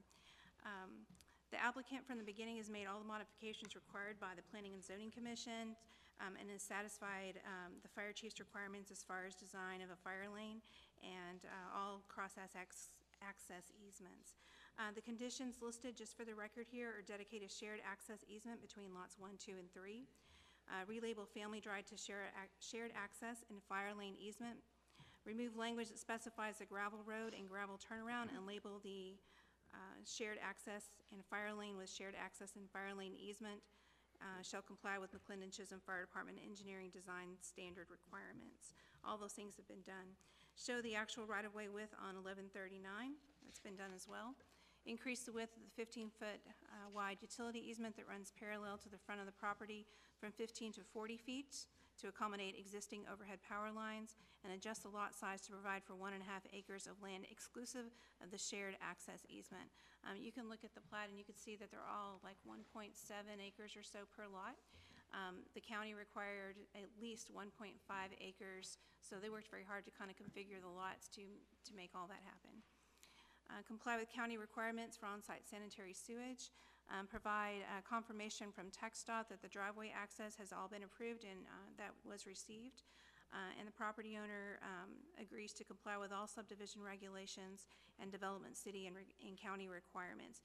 There was also an additional requirement brought about by P&Z to file deed restrictions with the property. So they're not really going to have, they're not planning to have an HOA, but some deed restrictions as to what kind of structures and possibly the size of structures, how to keep the upkeep of the residential lots and such like that. Will also be added when the plat is actually finally filed. So this will have to go through the final plat approval process as well once we're finished with preliminary. But at this time, all conditions have been met, and Mike Coker is recommending approval as well as P&Z. Okay, and tell me your name again? Carmen Ryder. Mrs. Ryder. Yes. You have the floor. You have anything to add? It's just that, first of all, thank you for allowing me to speak with you tonight. Sure. It's been an awesome experience. Secondly to that is that I've been working very closely with Mr. Coker to make sure that we have complied with all of his requests and specifications, and we've done that. So my ask is that you offer your approval so we can move on to final plat. Very good. Is there any, well, let's first get a motion so that we can then discuss it. Is there a motion on the table to approve? I move to accept the Hillview Acres preliminary plat. All right, a motion on the table is to approve the preliminary plat. Is there a second? Second. Mayor Orchard is second. Mr. Turnbull, you have the floor to for discussion. Ma'am, I thank you for the work that you've done. Everything that I see, you've really gone out of your way to meet Mr. Coker's requirements, and I have no further questions. Mr. Orchard? Only question I do have on the plat is, with the, I see everything's kind of 1.7 acres to meet the 1.5, but when you take in the shared access, the fire lane, utility easement, does that give you a 1.5 net? Yes, sir, it does. Good. And I confirmed that with Mr. Coker this afternoon. I had the same question, and they all come out to just 1.5 something. So they are over the 1.5, and that's also a Rockwall County requirement. So they're going to make sure that that works. Other questions? Any further discussion? Councilmember Balkum? No? Okay, hearing none. Mayor? Yes. I'm sorry, one last thing. Could we just amend the motion slightly to include all of the conditions as listed? They've all been met, but just for the record. Mr. Turnbull? So modified. Okay, the friendly amendment has been accepted without objection. Mr. Orchard, you're okay with that? Yes. All right. Hearing no objections and the motion is on the table, I'm going to take a vote. All in favor say aye. Aye. Opposed say nay. Ayes have it. Motion carries unanimously. Thank you so much for coming. We appreciate it. Thank you. Yes, sir. I think that we need another motion to definitely congratulate Mrs. Henderson on her new baby. Oh, yeah. I will definitely do that. Yes. Thank you. Thank you, and welcome to the community. Thank you. Yeah. And before I move on, I am remiss because I did not recognize that we have Judge Sweet, who is in the back of the room, and Commissioner Bailey, who is also in the back room. Gentlemen, thank you for your service to our community and the county. So welcome, and we're glad to have you here tonight. So next item is one that I'm excited about, frankly. And so this is the Code of Ordinance review. The reason I'm excited is because Mr. Franklin, Kirk Franklin, go ahead and, yeah, come on up.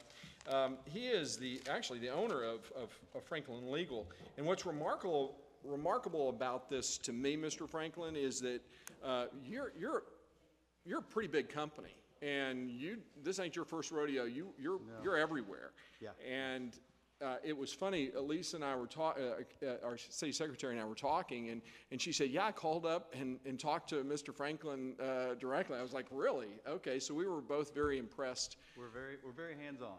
Yes, sir. Keep in touch with all of my clients and maintain very close relationships with them. So.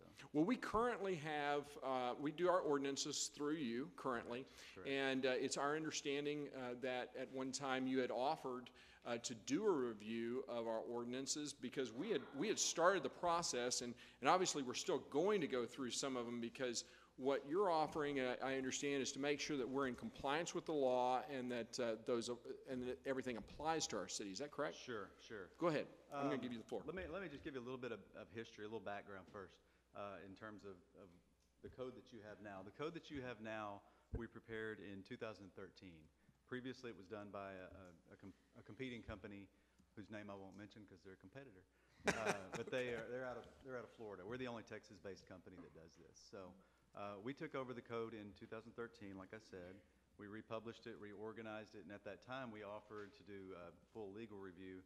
And for whatever reason, budgetary concerns or whatever it was at the time, the city decided to either delay that or just not to have one at the time. So What we started doing then, from once we got the code adopted in 2013, we've done 6 updates to the code. And by an update, I mean a supplement. Usually we do them annually for cities. Sometimes we do them more frequently. We have some cities that do them monthly. It just really is up to the city on how current you want your code to be. I know there was some concern raised at one time about the online code being not completely in sync with the printed copy, and so I want to address that real quick. The reason is that, like I said, doing monthly updates, we can keep your website more current for you and update it every month, and that's what we had started doing at that time, and that's why the website was current and reflecting what you had just adopted, whereas we hadn't done the printed supplement yet. And that's mainly to keep you from having to gather up all your books and stick a supplement in it every month. That would just be a little too much. So most of our cities will do monthly web updates and then quarterly printed updates. So that's why there was a little incongruency between those two at that time. What we also talked about, Lisa and I had a long talk that day, and then I sent her an even longer email. And you may have a copy of that, you may have seen that, but what we had also talked about was doing a review at this point, because I know there are some current concerns about things that are in your code that shouldn't be there, and then some concerns about things that are lacking. And so we've done this we work with about 300 Texas cities right now of all sizes, and so we have a pretty good library of ordinances. Just about anything you need, we can provide for you. And what we would be what we could do, and what we do for a lot of our cities, is we go through your code of ordinances line by line and piece by piece, and we just pick it apart. We look for anything that we can find that is in conflict with state law, federal law, case law. Sometimes more importantly, we look for things that are just inconsistent within the code itself. Ordinances that you adopted 20 years ago that's stuck in one chapter and it's just one little sentence, but it just doesn't make sense when you look at the zoning ordinance now. Things like that. I have a team of editors, and I'm a lawyer here in Texas too. Between my team, we can pretty much find all those little things like that to where it will drive you nuts, some of the things we'll find. So, but what we would do is go through, find all those things for you, and then give you a big written report on everything that we found. We'd make no changes to your ordinances at all, but just give you a report on what we found, and then come and sit down with you and go through that and ask you, do we want to take this out? Do we want to update this? Are you lacking something here? And that's where the input of the council and staff becomes real important, because there are some things that we may not have seen anything necessarily wrong with, but that you may just know that you're lacking. And so that's where your input would come into it. And so like I said, we would sit down with you, go through it all, and come up with a game plan on how we can update your code and revise it, deleting things that don't need to be there, updating things that need updating, and adding things that need to be added. Then we will provide you with the ordinances to do that as well. We'll provide you probably with one, depending on the volume of it, but usually we can do it with one comprehensive, kind of an omnibus type ordinance that will go through your code line by line and clean it all up for you. You adopt that, and then we update your code, and brings you up to speed on things. I know, Mr. Franklin, we were estimating that we were going to do this ourselves as volunteers. We were estimating something like 2-3 years, something like that. How long will it take you to do that? Probably 3 to 4 months. Okay. Wow. And what's the cost? I looked at your code, and I think probably you're looking at around $2,000, and that would include us doing the full review, and then me coming out and sitting down with you, and then preparing that memorandum as well. And then preparing that ordinance. Then once that ordinance is adopted, then it's just a matter of updating the code. So there would be the additional cost of preparing that supplement to it once we get that done, but that shouldn't be too costly to do that. That would just be another regular ordinance like we would be doing anyway. Okay. And then what's the best method for, well, let's see. So providing council input, and I appreciate the city secretary gave me some suggested questions, which I think these are good. Best methods for providing council input, adoption process, and suggested, you've given us the timeline and service, but can you kind of speak to those things, the council input? How's the best way for us to do that? The best thing I think to do, I've seen cities do it a million different ways, because it's up to the city. We work with you however you want to do it, but the best way that I think it can be done is just, I know you're trying to go through it and you're making changes to it as you go, but wait till we get our review done, and then have everybody sit down and look at it and go through it. Okay. And be prepared, for my visit with you. And then when we come out, everybody get together and go through it at once. Or sometimes I've seen cities where they'll designate the mayor or one council member or staff member or something to kind of summarize and do it that way. But one thing that we will do is once we get through with that meeting is we'll prepare a memorandum of understanding, and that's very important. What that is that's a document that outlines what we're going to change. The first document's going to say, we see a problem here, what do you want us to do? The second one is going to be, this is what we've agreed that we're going to do. The second document is more important in my mind because that's the one that everyone really needs to review and make sure, and that way we're all on the same page about it when we do the amending ordinance. Very good. Are there questions from the council? Floor is open. Councilmember Ball? Okay, so you've been listening a little bit about the animal situation. Yes. So you're familiar with a little bit, we have some new developments that's a little bit more of a closer homes together, and then we have more open space, and there's farmland and all that.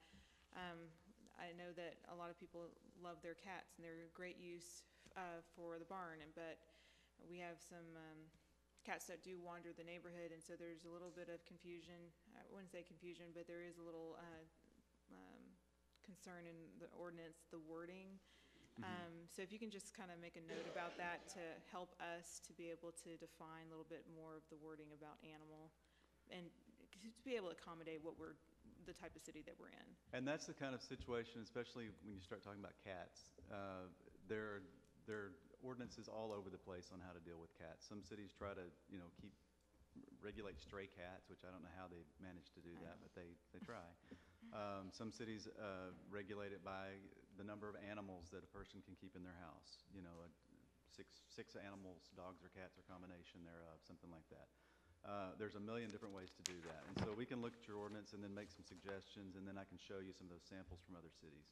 And one thing while I'm thinking about this, if you get the opportunity, look at our website. We've got almost 300 Texas cities online, and you can search them all. So if you're ever looking for sample ordinances or how your neighbors are doing things, you can always look on there and see too. Okay, awesome, thank you. Other questions? Mr. Orchard? Mr. Franklin, did you hear you state correctly that you're the only firm here in Texas that Correct. does ordinances? Mm-hmm. Okay. Do you know how many nationally? There's only 3 that really compete at all in Texas, and that'd be myself. There's one out of Florida, and then there's one out of Ohio. The one in Ohio we just see periodically. They do probably 20 codes in Texas. The one in Florida is our main competitor, but we do the majority of the cities of this size. And where are you located at? We're out of Lubbock. Okay. Well, thank you for coming. You bet. You bet. Other questions? There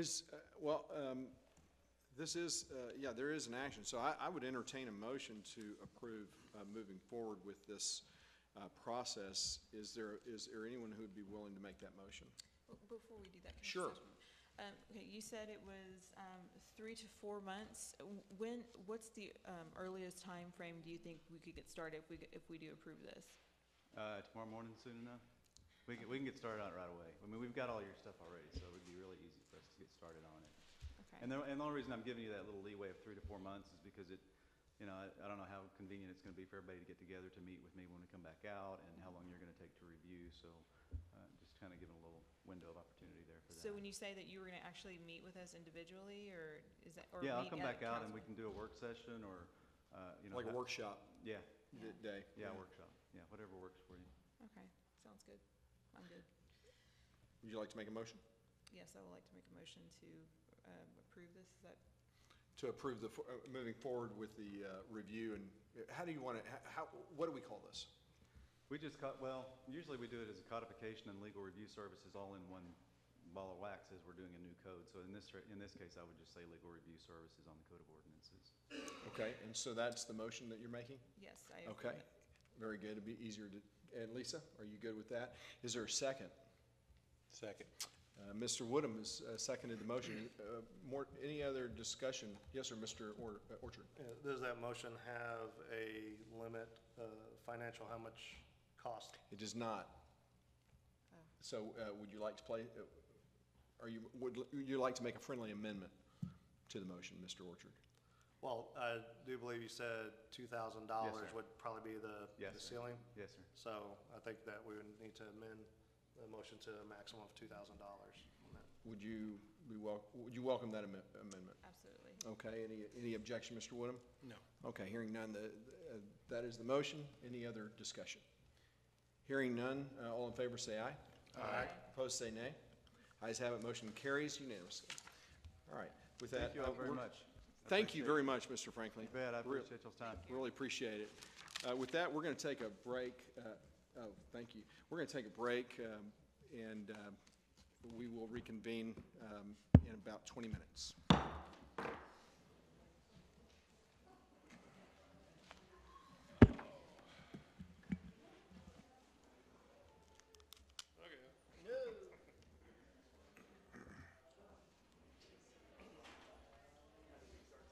See if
That was the worst, was windburn, hurt worse than sunburn, you know? It's all that cold air, yep. Uh-huh.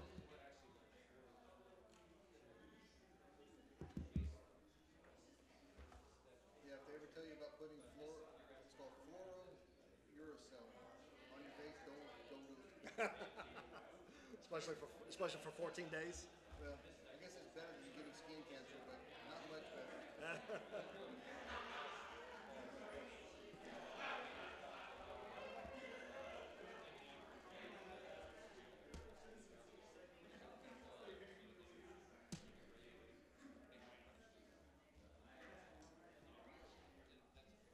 What?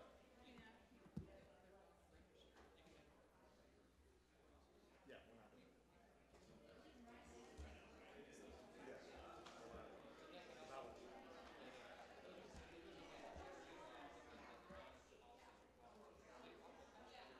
Yeah, yeah.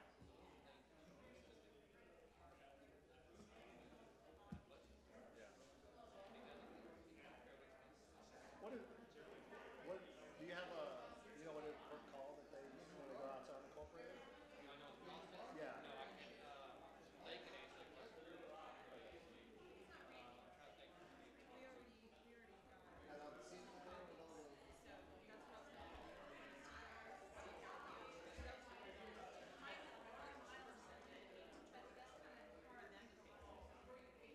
No, I'm talking about Rockwall City, animal control come out and.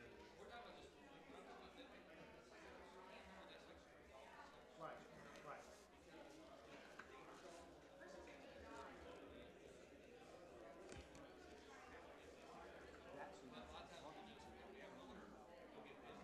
I didn't realize that until just recently.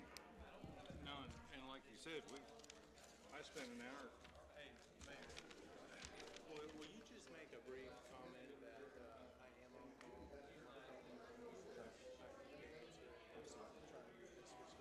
Absolutely. Okay. No, we have.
Okay, I call this meeting back to order. The time is 8:54.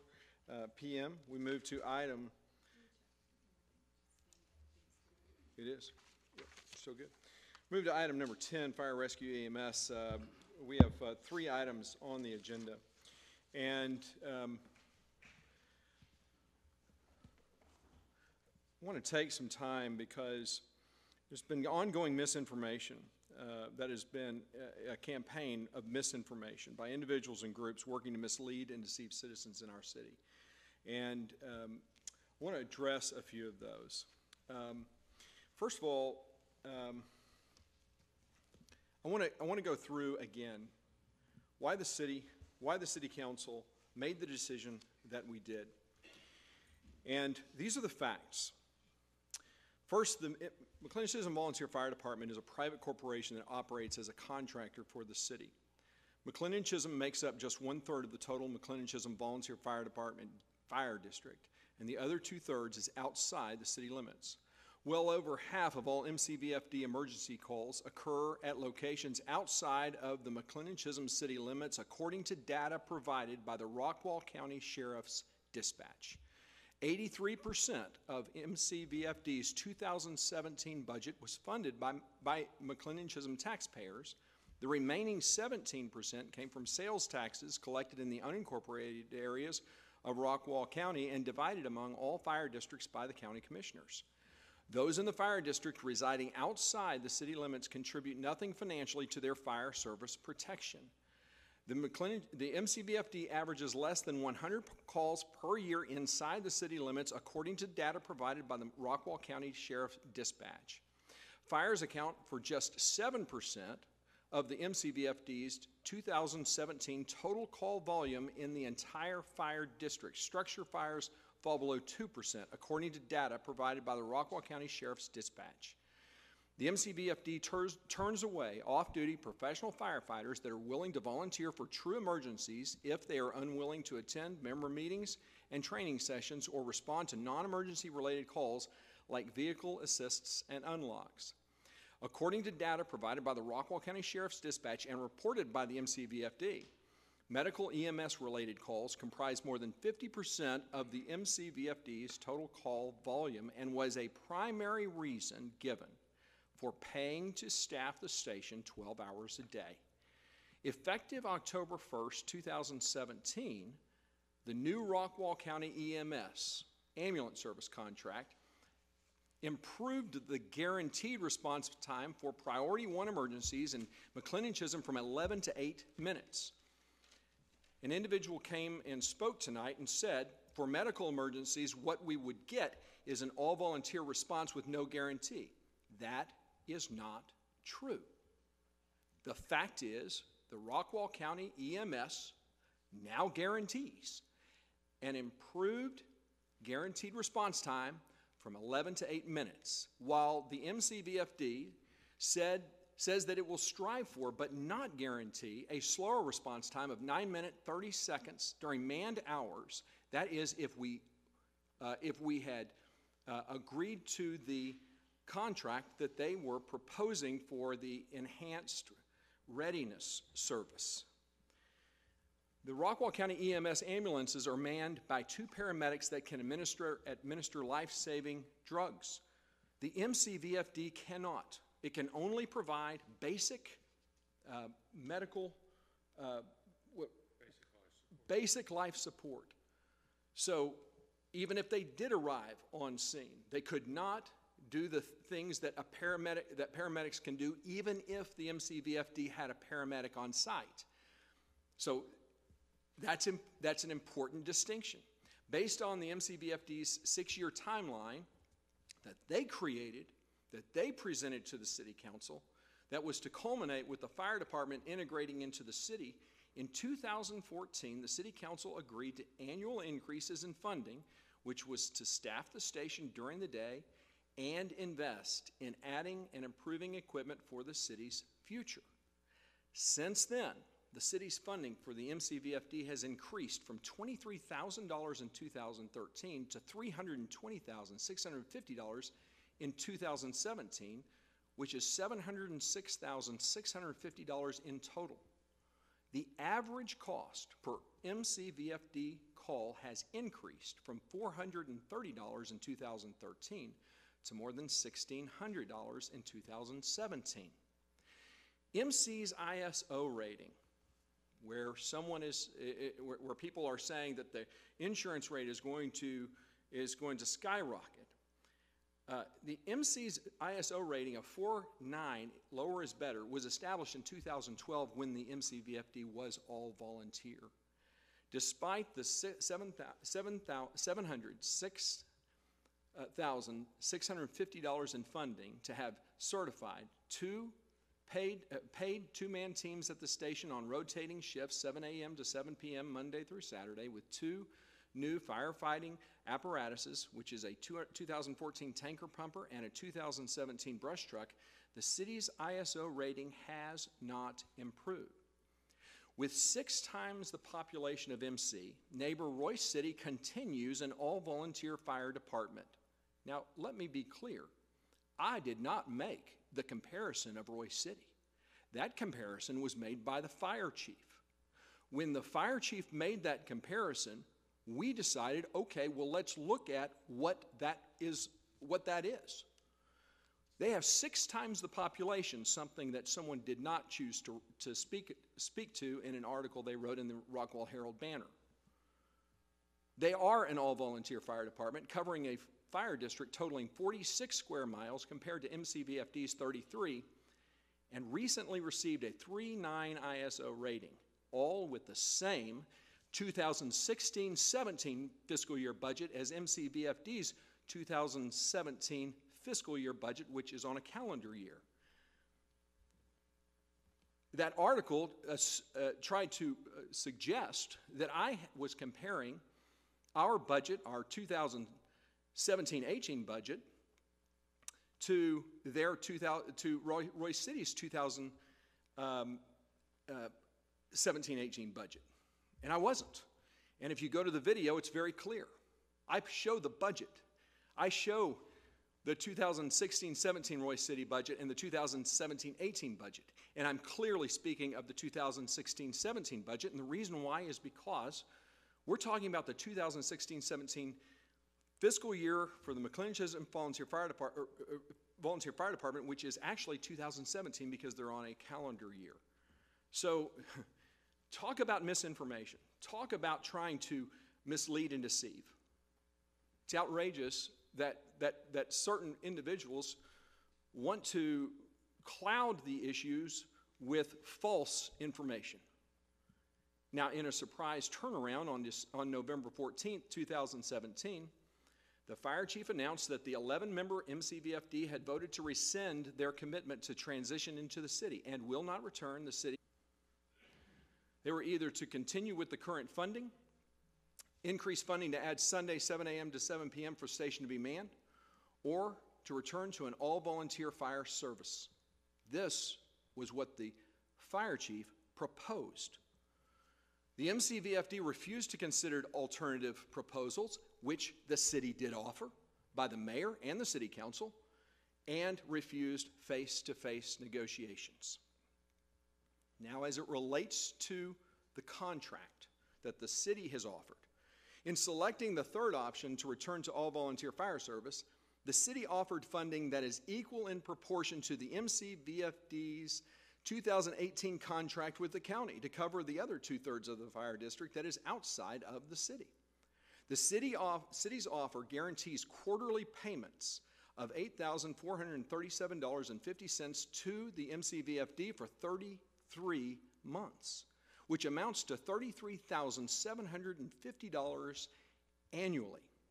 So the article in the Dallas Morning News that said that we were defunding the fire department was false. The fire department decided not to accept our offer. Combined with the county's payment, which amounts to $67,500 annually, the MCVFD would receive $101,250 per year to support all volunteer fire service if they were to have accepted the city's contract offer.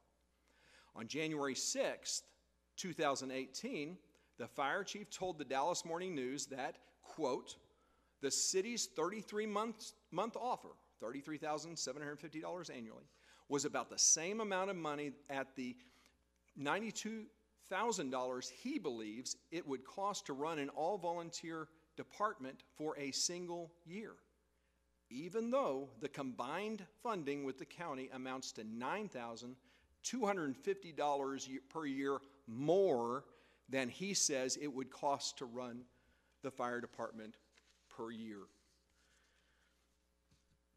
More misinformation was presented tonight. Apparently, the Rockwall County District Attorney is somehow, for whatever reason, someone's perplexed why there's no contract in place, and the county district attorney is apparently suggesting that we are doing something wrong with our budget, which is absolutely not true. We have, me and another member of council talked with our city attorney, and who assured us everything we are doing is absolutely in line with state law.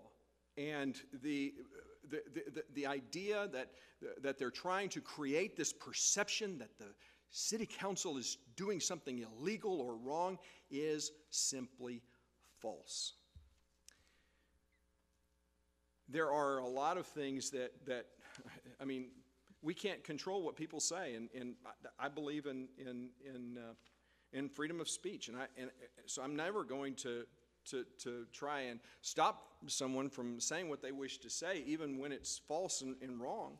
But it doesn't mean that we're not going to correct those things. I want to be very clear about what we have been going through, and that is this city council, every one of us, has been and continues to be, so there's no misunderstanding, continues to be open to negotiations. It is not us who has ever said we will not negotiate. Never. Never. And I have gone so far as to say, since apparently the mayor is the problem in all of this, what have I said? I've said I will step aside from the negotiations if that makes the difference.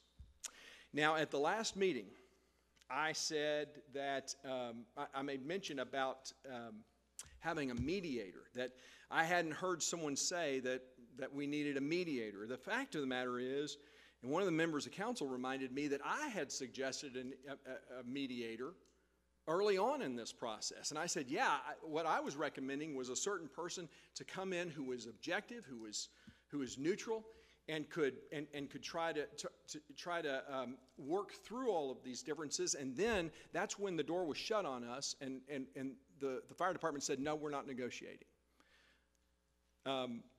This city council has acted in good faith. Most of the people who are complaining are saying that for some reason the mayor's rhetoric has been over the top. Let's just say, for the sake of argument, let's just say that the mayor is Satan incarnate. Let's just agree on that I'm evil, that I'm a liar, that I'm just the most despicable person on the face of the planet. Let's just agree.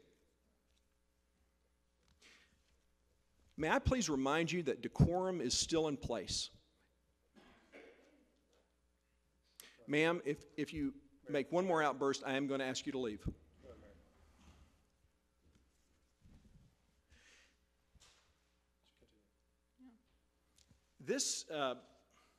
People are talking about the irrelevant. They're talking about style. They're talking about how we say things. That's more important to everyone. Let's just say that I'm the most evil person on the planet. Let's say that all of those things were true. It doesn't change any of the facts that those people... Officer, Sheriff, can you please remove these ladies the next time they speak out? That doesn't change any of the facts. And the facts are as we have presented them. Do you think this is funny? Ma'am, I'm going to Okay. tell you. Look. Okay. Stop. Okay, ma'am, you will leave now.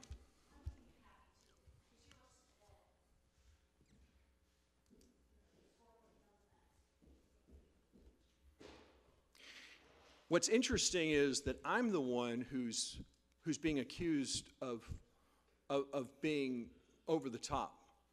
And this is how those who oppose us behave on social media. That's why people are not willing to speak up on social media, because when you have a fire chief for the Dallas Fire Department who steps in and says, wait a minute, guys, I think you guys, this is going a little over the top. And when he said that, he was vilified and demonized. It told everyone in our community, don't disagree. Because unfortunately, it is really hard to stand up to public servants, especially when they have a fire department badge. We are simply trying to bring accountability to a department that is not part of our city. We have been willing to look at all options. We have considered all of the opportunities and have been willing to talk and negotiate. We're not the ones who are not negotiating. The fire department is the one that's not negotiating. And now the fire department has said in no uncertain terms that they intend to, even though they said one of the options was an all-volunteer department. And as Mayor Pro Tem Orchard said, was quoted in the Dallas Morning News, if an all-volunteer fire department wasn't a real option, they should not have presented it to us, but they did. And that is what we are requesting. The fire department has decided to continue service as usual and deplete their reserve funds, and basically, I don't know how far that will get them, but apparently, according to the MCVFD, it will take them to the election, so they can influence, apparently, the election. That is called playing politics with public safety, and that is where we're at. The fact is, this city council is moving forward because we have a fire department, a contractor, a corporation that is unwilling to sit down and negotiate, so we have to find other options, and we have been. The fact that these things are on the agenda does not mean decisions have been made. It means that we are starting furtive discussions about the options that we have available to us, and Mrs. Balcom's feasibility study is going to move forward. We are going to be testing the waters on a lot of things from now until whenever the fire department goes bankrupt. We plan to ensure that we will provide public safety to our citizens, that they will not be without it. What's also interesting is we've sent out a citizens survey, and that dropped in the mail or has hit mailboxes yesterday. And some are arguing that well, it's not scientific and other things like that. And I make probably 30% of my company's income is doing survey research. And so I have over 20 years experience in doing these kinds of things. And a survey is not the same thing as a poll. Those are very different things. And I'm going to read from the 2016-17 Citizen Survey. This is the report that I presented. And it speaks to those who are saying, well, this survey is invalid.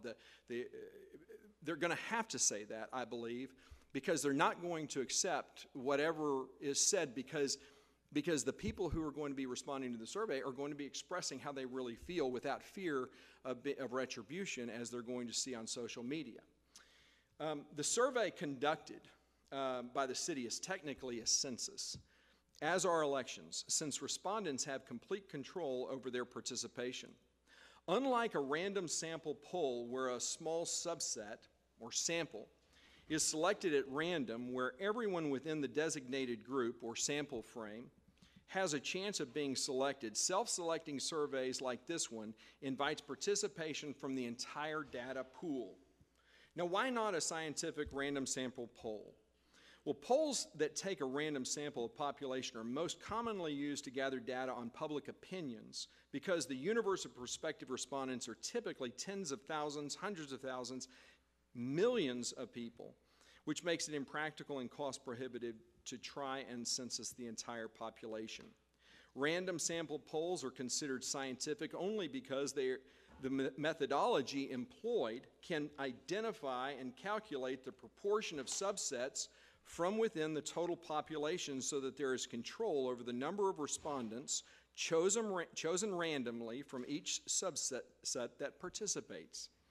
The two means of conducting an RSP are most often employed are telephone and face-to-face.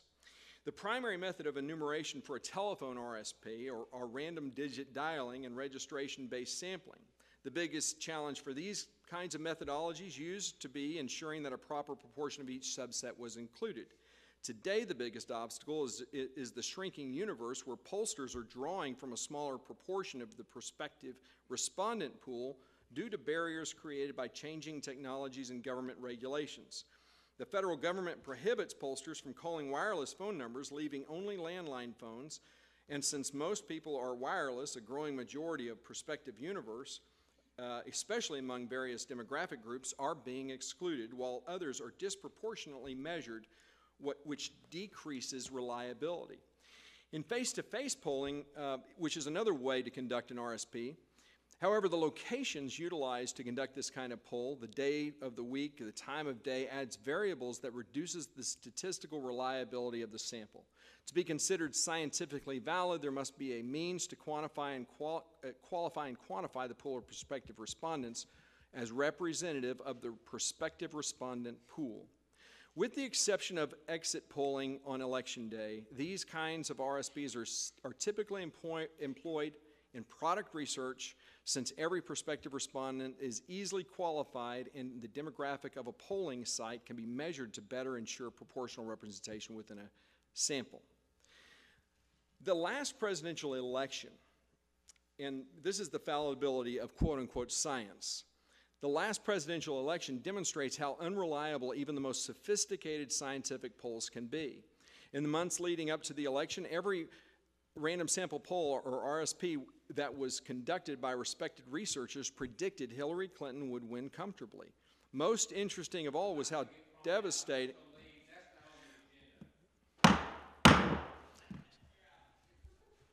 That's the former mayor of McLendon-Chisholm, Mike Donegan, again making another outburst at a meeting because he doesn't like what's being said. Most interesting of all was how devastating to Trump the results were from exit polls. This is why the cacophony of shock that reverberated through every media news outlet was glaring, as most veterans of news could not conceal their true feelings. Donald Trump's victory over Hillary Clinton in the face of conflicting polling data that met the rigors of science demonstrates how deceptively unreliable RSPs can be. In the end, the election, technically a census, was the only real survey that mattered. Bottom line, people are often afraid to tell researchers what they really think. This is what is called social desirability bias, the idea that respondents give polling answers that for whatever reason they think will reflect well upon them. Instead, more people prefer the safe confines of an election booth to the risk of expressing their true feelings openly, even if it's to a dispassionate and unbiased researcher. Some respondents in the last year's survey articulated the same kinds of sentiments where they talk of a familiar relationship with the very ones whose actions they rail against in the comment section of that anonymous survey. It is therefore reasonable to conclude that the only way to discover the real feelings and opinions of people inside the community is through a mechanism that helps ensure and protect respondents' anonymity. Hence, a survey, which is what we are providing to citizens, an opportunity to hear the city's case, how we believe, why we've made decisions that we're making, and give those citizens an opportunity to weigh in, not just from an empirical closed-ended questions, but also through open-ended opportunities where citizens are going to have more than, I think, 7 or 8 opportunities throughout the survey to speak to why they answered the way they did, or their concerns as it relates to the survey.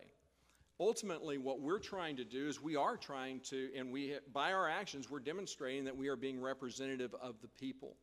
So when people come and tell us, well, we represent the people of McLendon-Chisholm, when outside people come and say, or vendors say, hey, we're only doing what the people of McLendon-Chisholm want, even though they're not elected, even though they don't serve in any capacity that represents the people, this is our stopgap to ensure that we are on the right track. And I will say with integrity that if the survey results come back and say, hey, look, you guys are on the wrong path. After hearing the facts, after reading the facts for ourselves, we do not agree with where you're headed. Well, then I will certainly change my point of view. But I believe that the majority of the citizens in this city are going to see why we've made the decisions that we've made and are going to support our next steps as we move forward, despite all of the rhetoric and misinformation that's being spread. All right, with that, I'll open the floor on the council to other comments or discussion. Mr. Orchard. So, one thing that has been, discussed time and time again is about representing the people and making sure that we're getting the right feedback. One is through a survey. The other is this, our city council meetings. Someone, took it upon themselves, which, although illegal, I thought was a great idea. There was a comment made that citizens are unaware of what's going on. Well, someone or some people decided that they were going to go and put a flyer in everyone's mailbox in McLendon-Chisholm on Sunday night. Great. Gave all the facts, told, hey, here's a problem, show up at city council. And this is the turnout. So I take that into what I've been doing over the past couple weeks of talking with individuals, neighbors, other individuals that, friends in the community. They know where I stand. I voted against the all-volunteer option. I wanted to go with the enhanced service, then go with the feasibility study, really dive in. But again, that's where I stood. So these people weren't influenced by, oh, hey, you voted for all volunteers, so I'm just going to go ahead and agree with you. And so they knew where I stood. I said, hey, I voted against it, but I want to know what you think. And to my surprise, the majority was, we're here when it was all volunteer, and we're going to be probably okay when it stays all volunteer. Now, I'm not saying that is right or wrong or indifferent. My point being, guys, is people say that we're not listening, and we had 3 people stand up and talk tonight that were against the decision of the council. There's 2,500 or so residents here. Do you think if this was a huge problem, if this was a major, major, major issue, that we would only have 15 people sitting here tonight? Again, you know where I stand.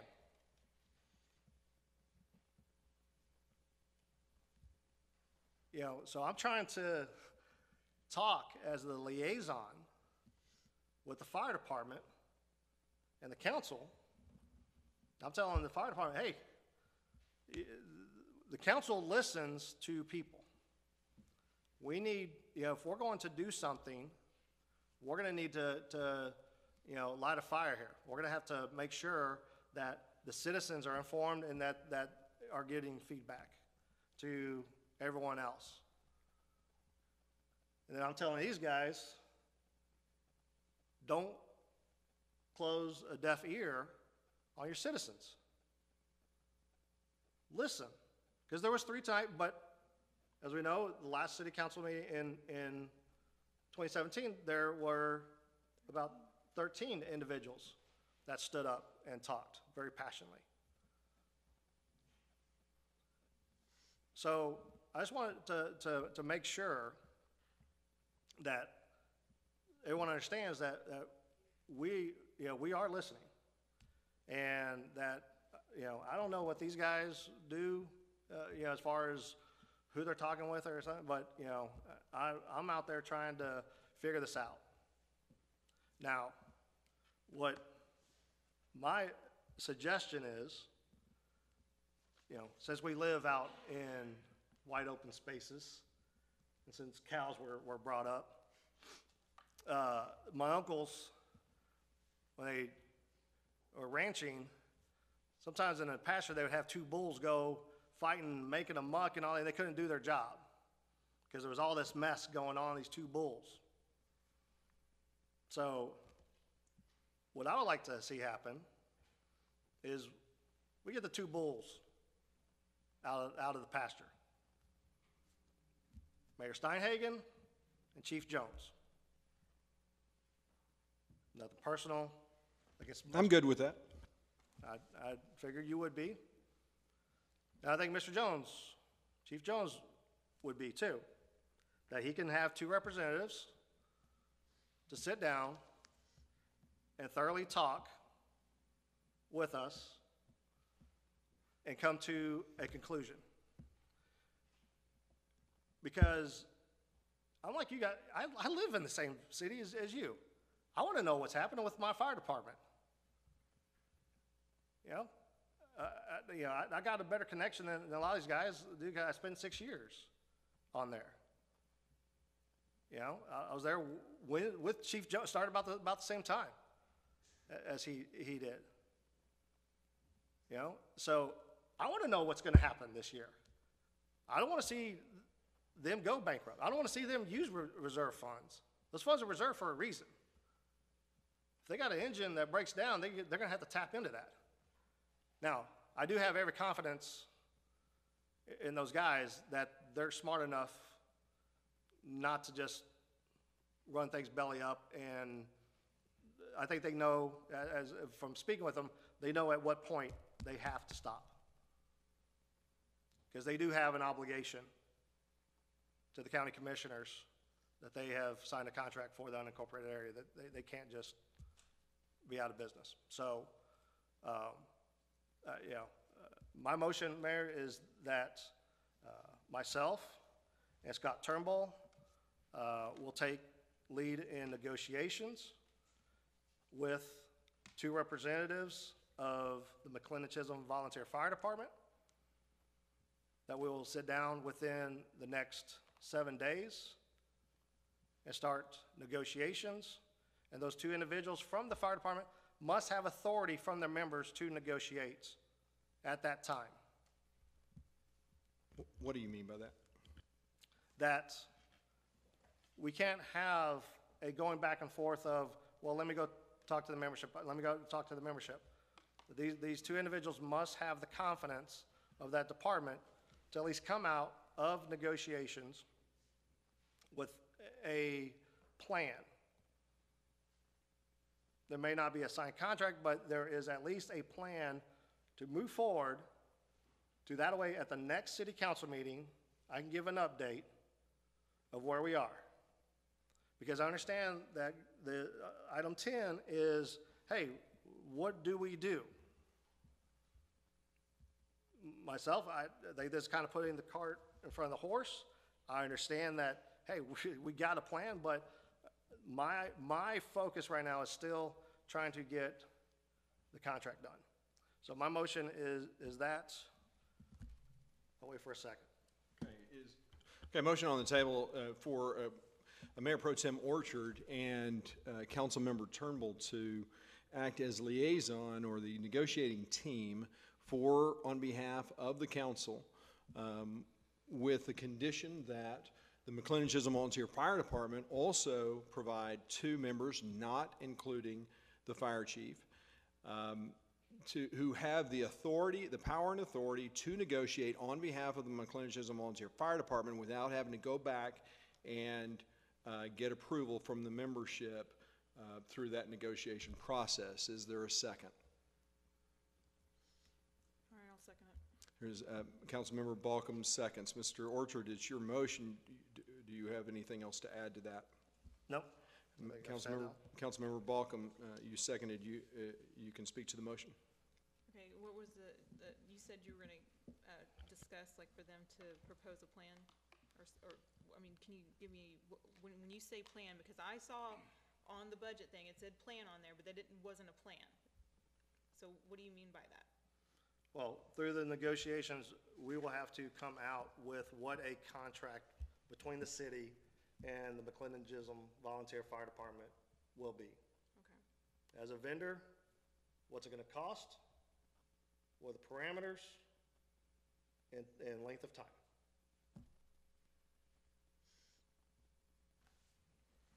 And what about because they are a service contractor, the issue with the politicizing stuff? Will that be discussed as well? Or can it be discussed? Would you agree to discuss that? I want to stop the insanity of every single year this happening, is my point. Well, I think that was part of the reason of going to a 3-year contract was so this didn't have to continually come up annual.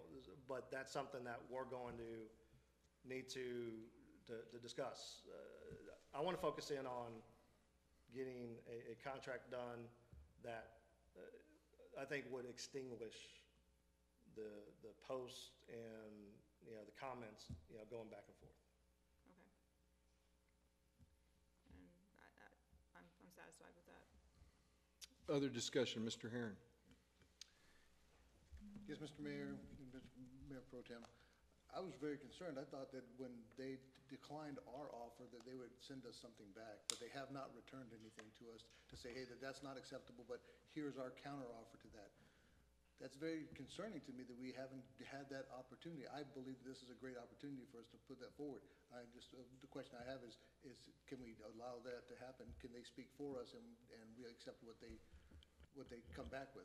Well, legally, no, but what this is a good faith gesture by the council saying that we're going to, if you're basically, the way I see it is you're going to be held to your word to basically say, I'm allowing Councilmember Turnbull and Orchard to negotiate on my behalf, and whatever they come back with, even though legally you don't have to. This is the way I'm hearing this is you're kind of basically giving that up and saying I'm going to vote however. If we can do that legally, I'm okay with that. That's why I'm asking that question. Yeah, it's just you're basically giving your word. Yeah, is all you're doing. We're asking the fire department to do the exact same thing. So I just want to make sure that we're negotiating in good faith. If we're asking them to do that, we've got to be able to give them that from our side as well. I would agree. Yeah.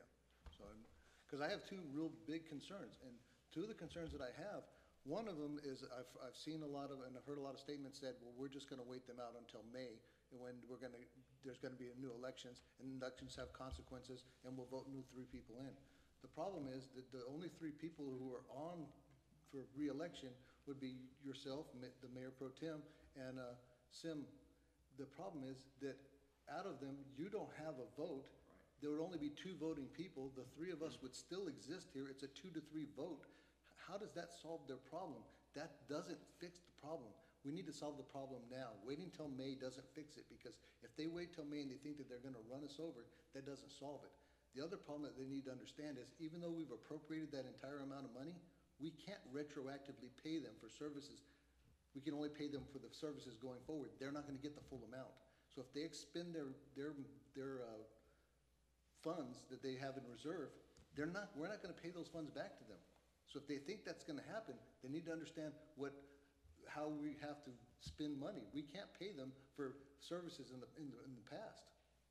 Can you correct me if I'm wrong, is that, before, we were interviewing everybody, and our deadline was to get to like September, because September was our deadline for budgeting, and if I have to go back and check my notes and all that, but I'm pretty sure that back in that time, we went ahead and just approved the amount of money, but we hadn't interviewed them. Correct. And it was in October 10th is whenever we had their interview time. We had actually requested that they come in September. They couldn't make it until October, so. Right. So for anybody to sit there and say like, okay, we just approved that budget, to definitely go to them is a little bit of a stretch? It's absolutely. Okay. Because in fact, every time, I don't know how many times I said it, and the people who are saying, well, you budgeted it, you've got to spend it, many of them heard me say on many occasions to this council, listen, we're just approving the budget in case we want to move forward with their funding request. It doesn't mean that we're approving any contract. So we've made that clear from the beginning.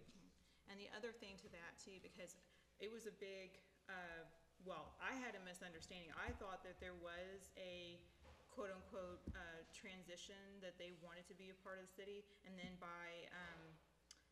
through those talks and stuff like that, they just basically ended the idea of them transitioning into the city. And to this day, we still have there has been no plans of transitioning over the history of time. So I don't think they had any intention of being part of the municipality. So I think that also needs to be we need to address that. Like, what is this long-term? That needs to be discussed. You're speaking to Mr. Orchard and Mr. Turnbull. I guess I am, yes. Yes.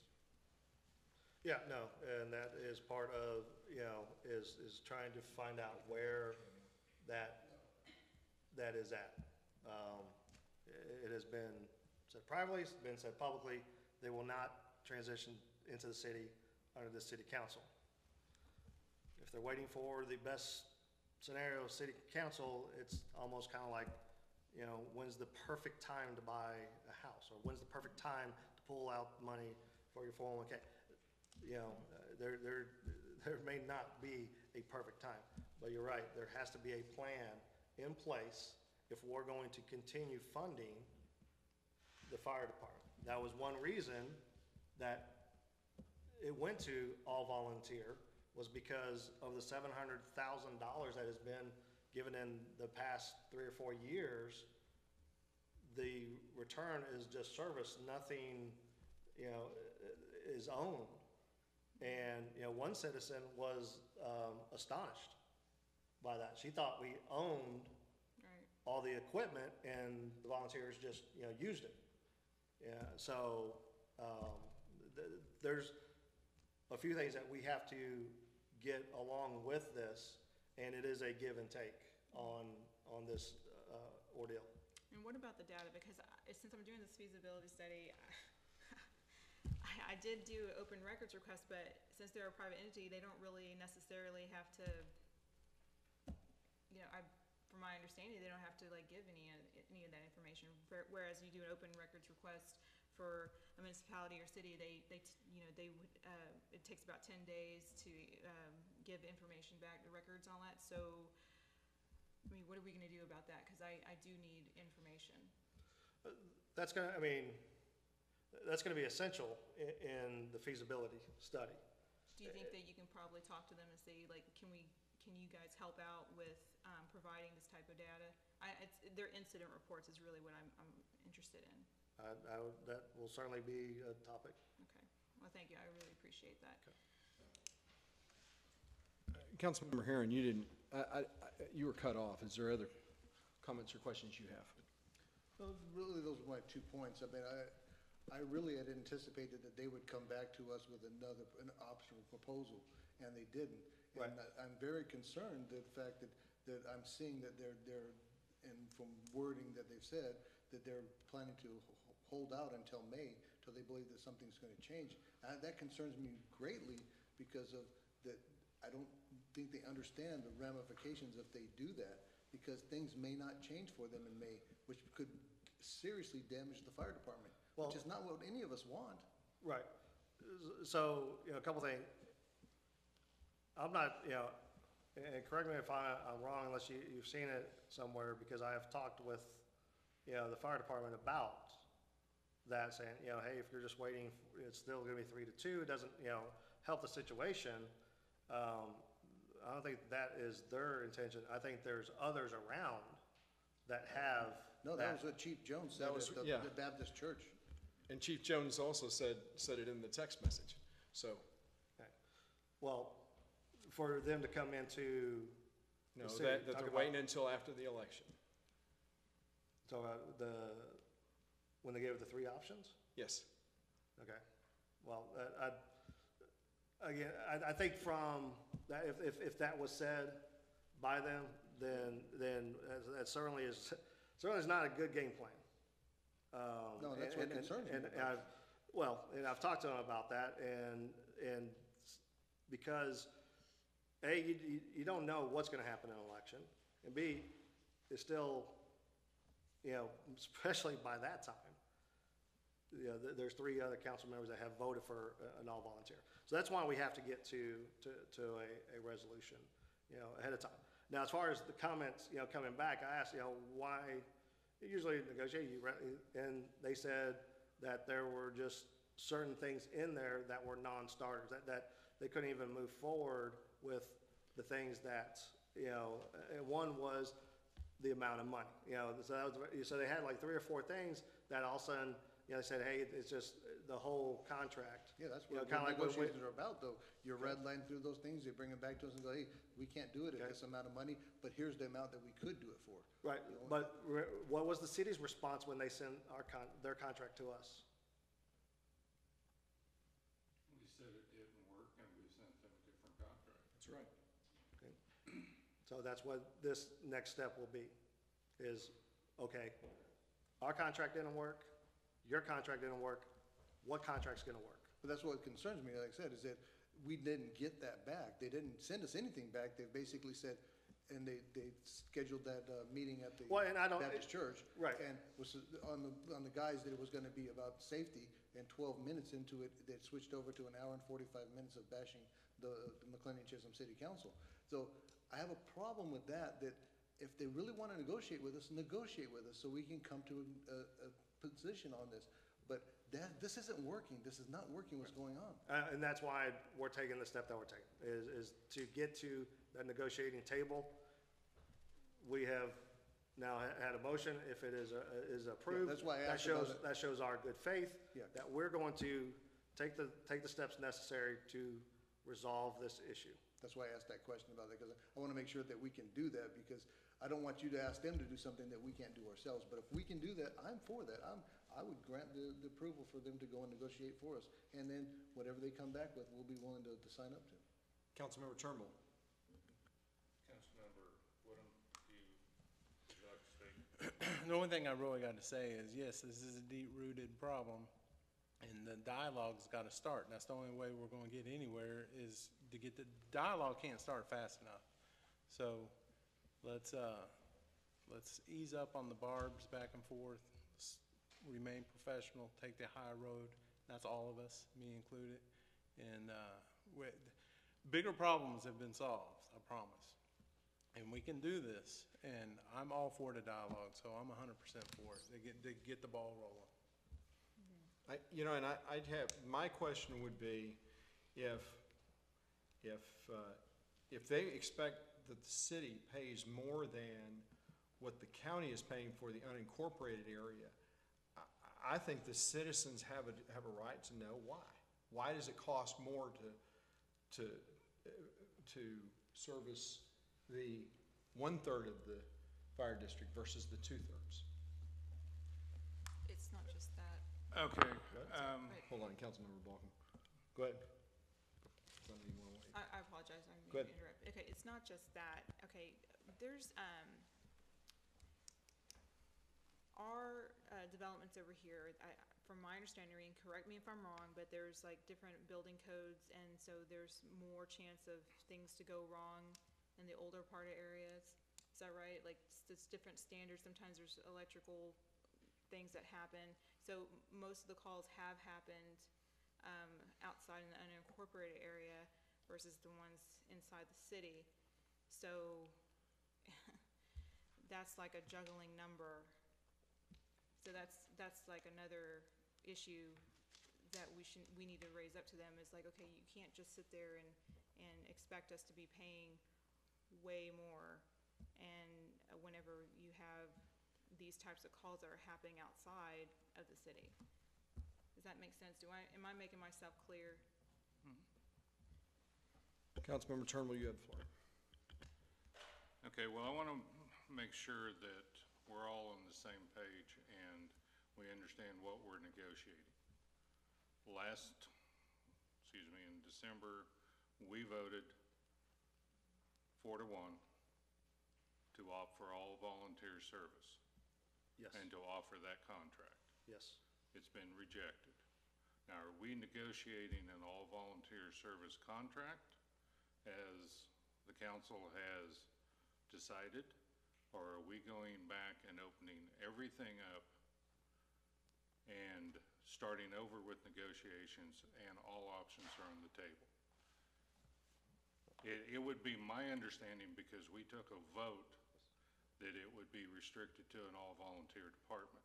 Correct. And that the service level, the performance guarantees could change, possibly the money could change, but that we're not looking at going to paying salaries again. Now, if I'm wrong, we need to know that before we go into negotiations that the council is wanting to start over.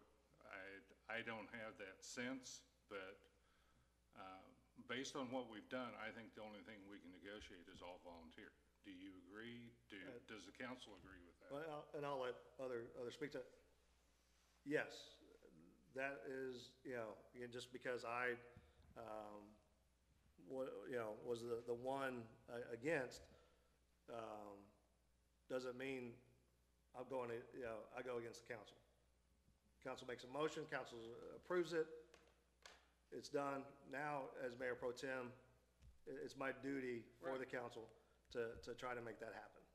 And so it would be to sit there and negotiate what an all-volunteer environment would look like. Again, as Councilman Turnbull said, unless the council says otherwise.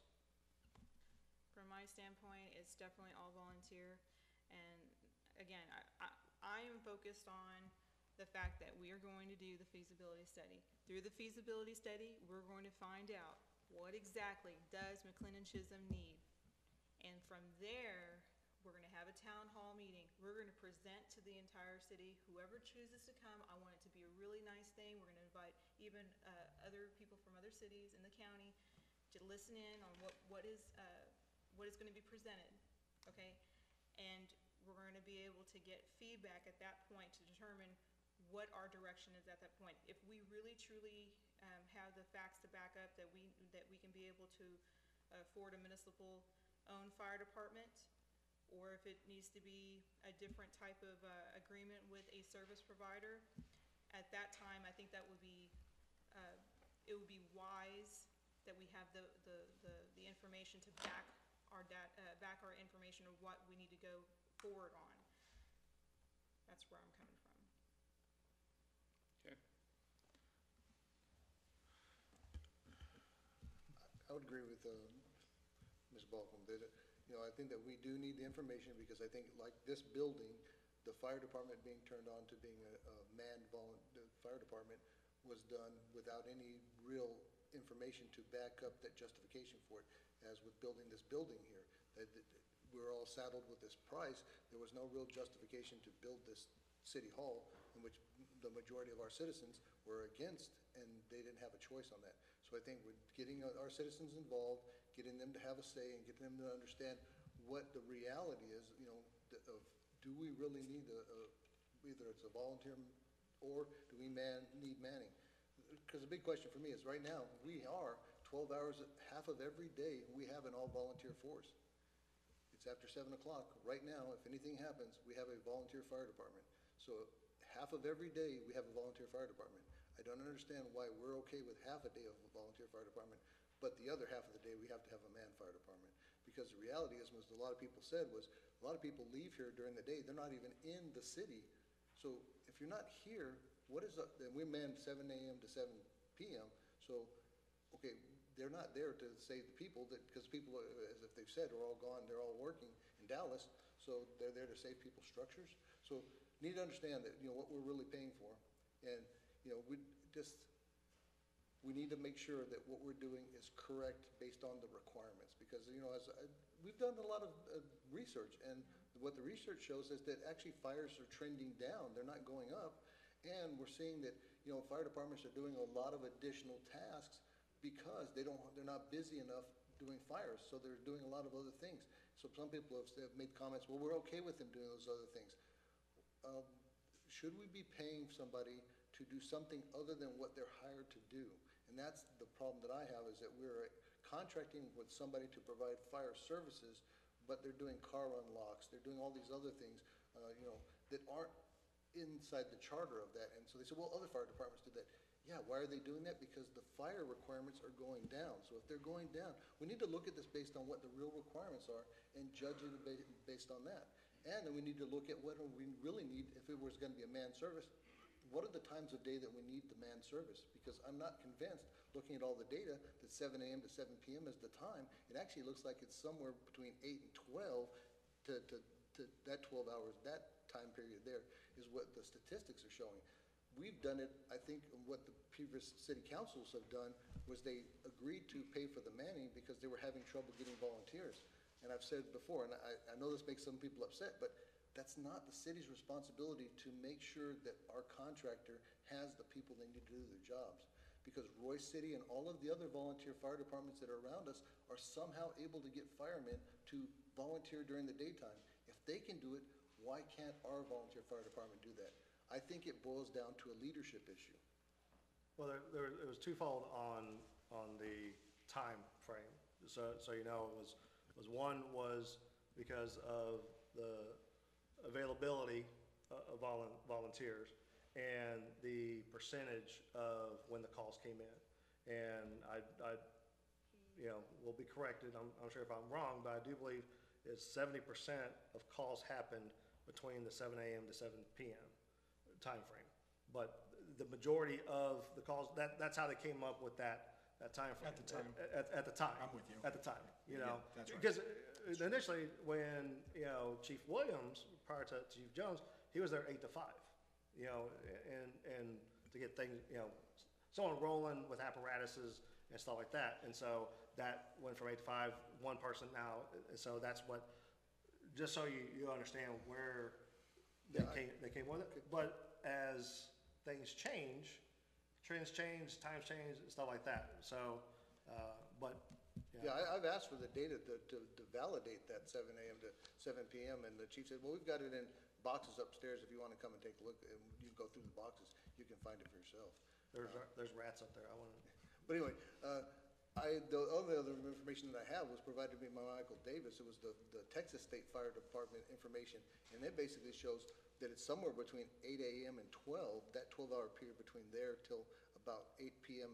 or midnight, somewhere in that area is realistically when most of the fires take place. It's not 7 in the morning. Yeah. So the majority, I think, they were addressing were like car accidents and things like that. But if we have EMS now that has a better response time, do we need the fire department responding to that? Unless there's a major motor vehicle accident where they need to use jaws of life to extract somebody from the car. That's a completely different scenario. So I think that we need to look at this holistically in such a way that we're looking at it and what are we hiring them to do?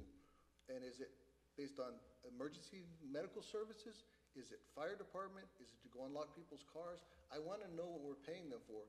And here's the last point I'll make, and this goes to what you were talking about, and I think this addresses this whole issue. In the past, when we received the money from the county, we paid everything to the fire department, and our contracts were kind of mixed together. Now, those contracts are separate. They've taken a contract from the county for the unincorporated areas in the ETJ. What they've said is that they would still use our funding and the manpower that would sit in 205 to support those people in the ETJ and that. So we're paying for premium service where the county. Hang on. Because No, let me finish my Readiness. No, they've said premium service. No, I know. But that goes out the window when we're talking all volunteer. No, I know, but I mean, that's what, I'm addressing what Councilmember Balkum was talking about the concerns about the cost. Because when we, one of the reasons why we've gone back to the all-volunteer force was the fact that the city of McLendon-Chisholm was asked to pay $329,000 for a premium service that the unincorporated areas in ETJ was then also getting access to that, what they were paying nothing for. And that didn't make any sense to us. It's like I'm renting a car, but you're coming to borrow it, and I did give you permission to do that, But, so that's where I think this is all stemmed back from that. It's Right. And that's part of this, is more than just this one time, 1 year. What is the plan?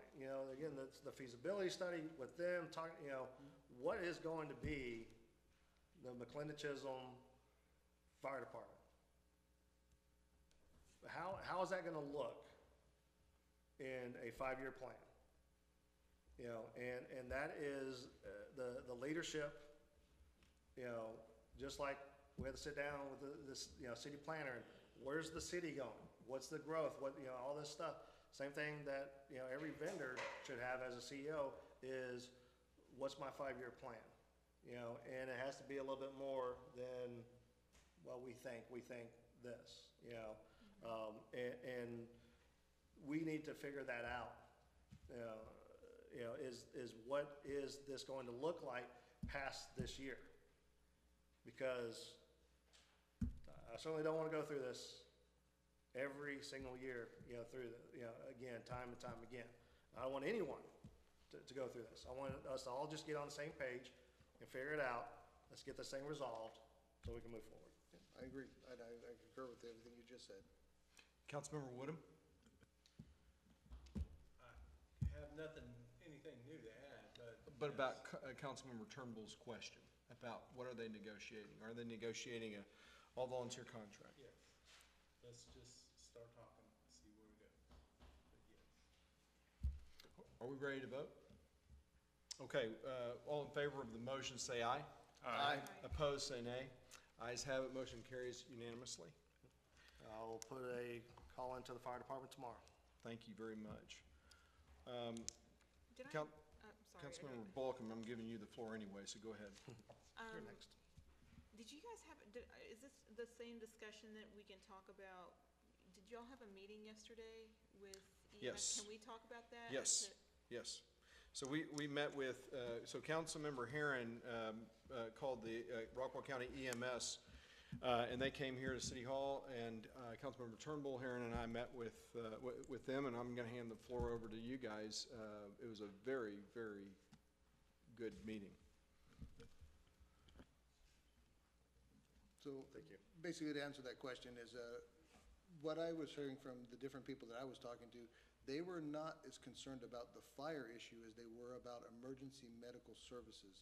And so looking at that, and I addressed this to them, I said, but do you realize that we only have this extra capability 12 hours a day, 12 hours in the night? All the people who are saying, well, what about my kids, or what about my elderly parents, or things like that? I said, you realize that from 7 p.m. till 7 a.m., we're an all-volunteer force. And they're like, well, I didn't realize that. Well, you're thinking that this solves the entire problem. So I said, if you're really interested in EMS as, to solve the problem, let us take a look and see what it would take to get the EMS of Rockwall to station either one of their Medic 80 units here or an ambulance in McLendon-Chisholm, which could increase their response time and also, help out, with additional capabilities here. So anyway, they came out and they sat down and talked to us, and it looks very reasonable that we could actually get a Medic 80 vehicle here that would provide 24-hour service. So remember, 53% of all of our calls last year were all EMS related. So that means that we would have EMS with a paramedic who can start IVs, who can start ACLS, who can put you on a defibrillator, can do all those things, who would show up within 4 to 6 minutes now. Really? Yeah. So that would, that, to me, you know, it all depends. They've got to come back to us with some information on funding and the cost of things like that. But it seemed very, you know, that sounds like that would address all of the concerns of all the constituents that I've talked to about the concerns about EMS. If we could give them that capability. One of the things that we did talk about too was that the fact that if we did station one of the EMS vehicles here, that they would be the closest to our neighbors in the ETJ. We're like, hey, we're okay with that if they're going out there because. You mean the unincorporated area? Yeah, the ETJ and the unincorporated areas. Yeah, because they would be the closest vehicle. Yeah, Councilman Turner. Well, basically, it's the same thing that Jim said. It does seem fiscally doable. From the numbers that we talked about, I believe that we can get the 24-hour advanced life support or, advanced life support capabilities of EMS for less money than what we're spending for 50% of the fire department, or comparable to that. So I think going forward, it could be. Now, the numbers may come back and they may be astronomical and it may not be feasible. But they gave indication that they thought that they could do it for the money that we had. The biggest thing is I didn't realize that the paramedic on the fire department cannot issue medication, cannot do anything more than the ACE on the fire department can do. You know, where. What is an ACE? I'm sorry, I didn't mean to. Enhanced care attendant, emergency care attendant. Basically, the paramedic can't do anything more than any other firefighter that's there, based off of the protocols that Rockwall EMS is right, giving. and another one of the things is even if they could, they don't have the medicine on the rig, and they have to keep the medicine at a set temperature to guarantee that it's good, which I didn't know. They showed us where they plug their unit in and it stays at whatever degrees they set it at. All of that was informational and kind of points more towards having EMS for that service being the right way to go. Wow. Now that doesn't dismiss needing fire protection, but it's a point that we need to consider. So. Well, we had a considerable amount of people hone in on specifically being able to have emergency medically related calls. So. Yeah, that is the priority need. From all the data that we have right now, that's the priority is emergency medical services. So I think we should focus on that. One of the things that they told us yesterday that I found was very interesting was that when the first responders show up there, even after the ambulance gets there, they still have to go through the whole process. Typically, it takes 7 to 10 minutes to process a patient before they can ever put them on the ambulance and start moving them to the hospital. If we had a Medic 80 vehicle here who shows up there, that 7 minutes, that 7 to 10 minutes of processing, that starts when that guy gets there. Then when the ambulance shows up, literally, he may be done with the processing. The patient can go right on the ambulance and head straight to the hospital. So what we've done is we're shortening the time requirement to get from the scene of the incident to the hospital. So that actually helps us out. So that's one of the problems that we have with our having the fire department responding as an emergency medical one. Even if they're a paramedic or an EMT, they can't act in that fashion because based on the constraints of being in the volunteer fire department. And two, even if they do arrive there and they're providing support, the ambulance has to come in and do what their procedures are and has to start the clock at that point. So that they may be able to help in some cases, but in other cases, they may actually be lengthening the time that it takes to get somebody to the hospital to get critical care. Yeah, the other thing that we were talking about is the whole fact that this could also be an option where it becomes the city's Medic 80. And I understand what the Medic 80 serving on the Emergency Medical Corporation Board, when we were negotiating the contract with the Rockwall County EMS, I learned that the Medic 80 is a one-person unit. The reason it's one person is because this is a very highly skilled person. So, and when they talked about skills, there's training and then there's experience. And we're talking to guys who have 20 years experience that are running the Medic 80.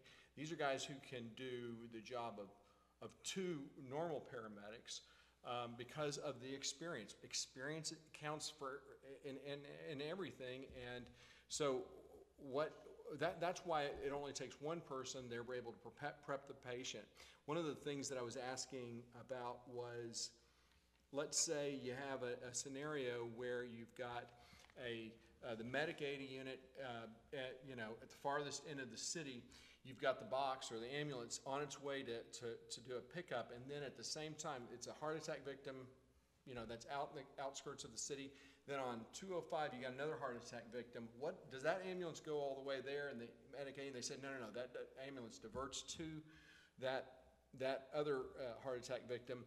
Medic 80 stabilizes them. So this is a system that they've really thought through really well. And that Medic 80, what we would like to also investigate is what would that look like if we paid for the Medic 80 vehicle, that it became an employee of the city, where then we, through mutual aid, we would offer that service, obviously, to Rockwall and Heath. But those in the unincorporated areas, can we charge for that service? Just like we've been asking the fire department to consider, and they said that they won't do it. Understand that if you take a ride in the box, if you take a ride in the ambulance, you will be charged. Everyone is charged, even if you die. And that's just that's the nature of the business. And so we're trying to obviously come up with other solutions, and this is just one of them. We've made no decisions. If we were to put that money that we've allocated to public safety to this, there would be no violation of laws. We would be doing the very thing that we have set out to do, to make that clear for some. Any other discussion, comments? No, that's it. Okay. Are we going to get the presentation? Because I think I mentioned to ask. What presentation? Omby. He's never sent that to you? No. I'll talk to him. The other thing that I would like to talk about as well is purchasing personal. Yes. Do we not have a motion on the floor? We already voted. Okay, sorry. Thanks for keeping up. Going so long, I lost track. All right, so the Someone purchase. giving us pills. The purchase of personal protective equipment, bunker gear for volunteer firefighters, obviously, one of the biggest problems, the obstacles for volunteer fire departments, and this is not something that I think that we really need to decide tonight, but it is something I would like for us, and in the feasibility study, Councilmember Balcom, as you guys look at that, obviously, the cost of training a volunteer firefighter is expensive, but if you have a professional firefighter who's willing to work when they're off or volunteer when there's real emergencies like a fire or a major vehicle accident, they are going to need bunker gear. That bunker gear costs about $5,000 a pop. Is that right? Yes. 2,000? No. Right off to Texas Fire Services. $2,000? So split the difference. Go 3.5. 3.5. Okay, $3,500. So obviously that's a burden, especially since if we're talking about a volunteer fire department.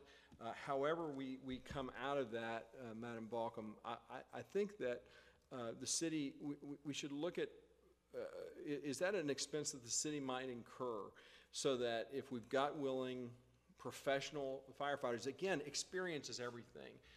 Training is important, but these are guys who, a lot of them have so much experience that's invaluable to us and our community if they were willing to step in.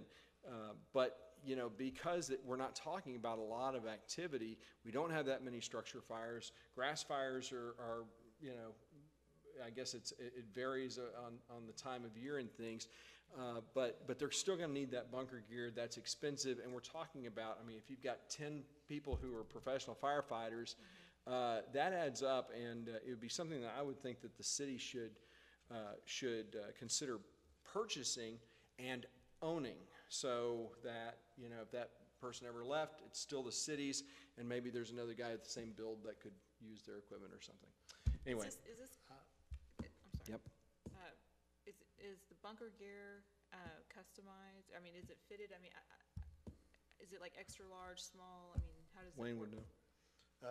They do come out, measure, and there's, you know, unless there's something odd, they usually have a fit, you know, that's going to, you know, they're going to go back and order the exact size that's needed. But it is not cheap, and there's also, there's bunker gear, which is when you're going into a fire, and then there's also wildland gear, which you use as a lighter weight when you're working Grass fires and stuff, because you don't want to, because usually grass fires are when it's August, 100 degrees, and putting on 20 pounds of non-breathable bunker gear is not fun. Okay. So is that a separate cost, the wildland Yeah, gear? wildland gear is a separate, so you have bunker gear, and then, you know, and then you have wildland gear. Okay. So we would need to get some numbers on that. Yep. All right. I can do that. You have something to add? I'm trying to figure out where we're going with this. Well, that's one of the biggest, every time we would talk to the fire department about having professionals come in, they're going, well, you got to buy them bunker gear, and so I'm trying to get rid of that obstacle and saying, okay, well, So we'll pay for so, it. all right, okay, I see what you're, so you're saying McLendon-Chisholm Volunteer Fire Department will take on the burden of that cost? Yes. To let those that are Professional, that full-time are firefighters. full-time of other cities that Yes. live in our community, that would not be a burden onto you, okay. And it wouldn't impact their budget or what we give them. And the fact is, professional firefighters work 1 day on, 2 days off. So a lot of them are either working other jobs or they're available. And so, and obviously at nights are when we need that. A structure fire at night is probably the most deadly. So having them on scene would be a great benefit.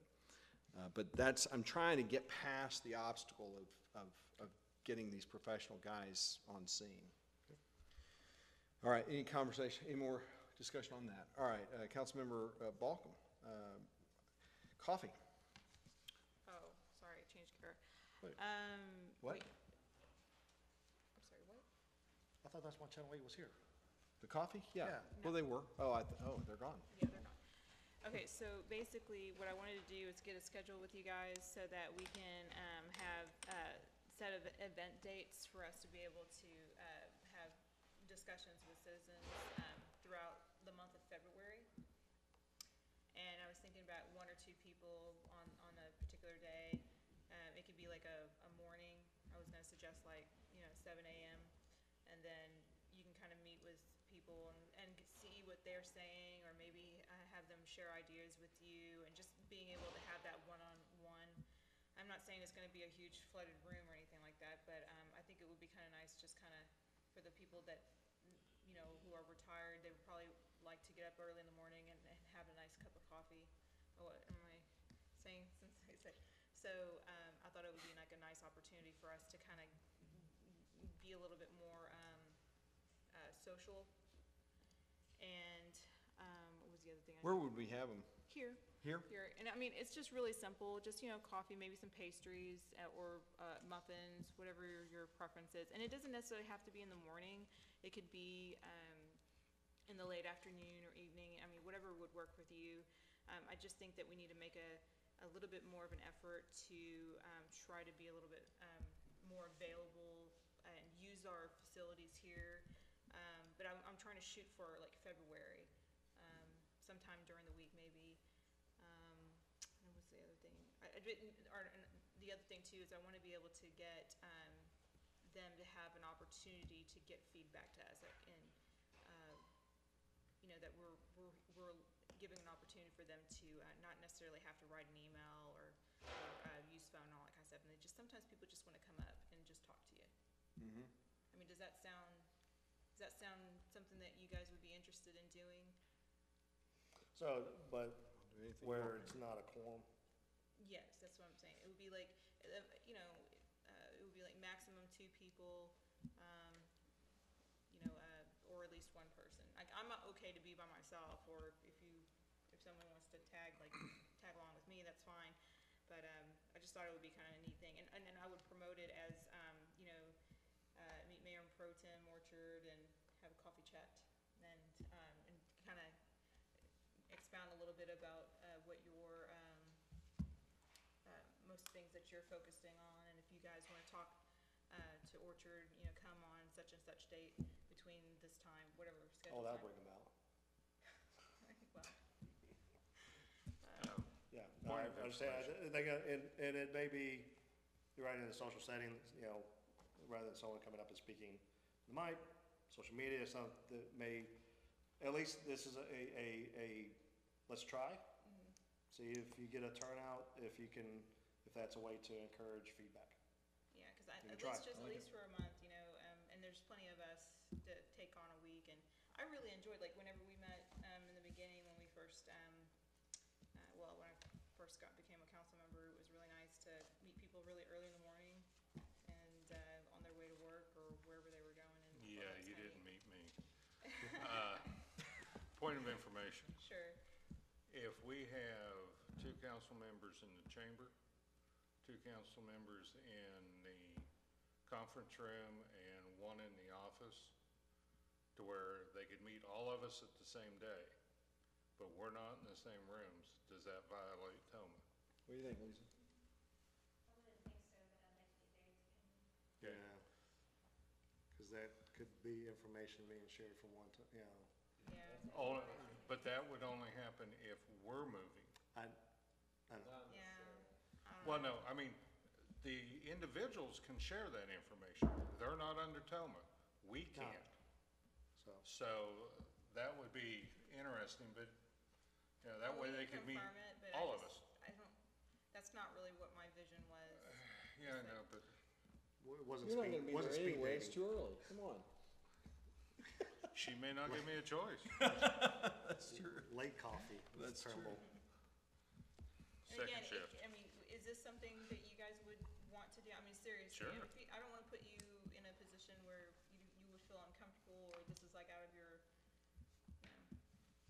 and then basically I'll send an email to each of you to just confirm, like, what's your schedule like that will work, and then we'll just put it out there on the calendar and see if, and also the e-blast will go out to let people know, like, this is the scheduling of who the council members are going to be available through February. Is that all that I had on this subject matter? Mr. Mayor, do we need a motion on this? No, Okay. it's not an actual, it's just, Well, it says action item, so I didn't know well, if we needed one. do you have, if you want to establish some dates, that's fine, but I just think it should be as casual as Councilmember Balkum, you schedule them and tell us when you want us and who you want there, and I think everybody's, everybody who can make it will, I'm sure. We got another meeting in January, so Yep. Yeah. the next meeting, now you got the team saying, okay, move forward, and then give us an update then. Sounds good. And then, I was gonna say something about doing the YouTube thing, but I just, no offense to you guys, I'm not sure if you guys are, do y'all feel comfortable, having like online social media conversations? No, No? I don't. Okay. All right, well then I'll scratch that. Some of these guys might. Well, I do, all right, well, so I'm working on the website stuff, and one of the things that I'm trying to do is, let people know of all the wonderful things that are happening in McLendon-Chisholm, and so I'm probably gonna go out on location with a business to kind of, meet the local businesses here, and I wanted to be able to, put that somewhere on the website, on the new phase, as an example of some things that would be to promote all the good things that are happening in our city. So that's kind of where I was going with the whole FB Live thing. We had a lot of people that really enjoyed the Christmas, the holiday lighting when I did FB Live on that, and I don't know, I just kind of was, I liked the responses, and it seemed like people were really enjoying it. So, okay, well, that's enough about that. I think anything, light and airy, and, like the holiday light, that's awesome. Keep doing it. It's just the issue of we just have so many social media trolls who just, they're just looking for a way to just throw a wrench in everything. So that's why I don't participate in social media, period, anymore. So. Mr. Mayor, Yeah. we are. I know. We are 20 minutes past. I know. Is there anything else? Wait a minute. I want to make sure. Is there any other? What about roads and transportation, Councilman Herron? Yep. There is a meeting with the P&Z on Thursday at 6:30. Okay. John Polster is going to be here from the TxDOT, and he's going to be answering questions. So if anybody's interested, this Thursday, 6:30, the 11th of January. Great. Good to know. Yes, and I posted a notice of possible quorum, so feel free to attend. Oh, good. Thank you. Good thinking. Anything else? The one I did. Yes. The constituent came up out at the break time and addressed a question to me that if we're going to approve this Veterans Memorial, are we still going to sell this land if we get the opportunity to sell it? He was concerned that if we put the Veterans Memorial there, that kind of was binding to. Well, if this is not a, you can move it. It can be moved. Yeah, but his question was, if you go through putting all the bricks and all the everything like that, are we making a firm commitment that basically we're not going to be selling the property? No, you can move it. Okay. And I know, everybody's trying to lock us in, but I would say no. There's nothing, that can be moved. Okay, I just addressing what a constituent was concerned about. And I will tell you that the donor will take care of the cost, should that ever happen. We'll talk to you about that. Good. Okay. Anything else? All right, Mr. Councilmember Turnbull. You talked too long. We're 24 minutes late, so I move we adjourn. Is there a second? Second? All right, motion carries by unanimous consent without objection. This meeting is now adjourned. The time is 10:23.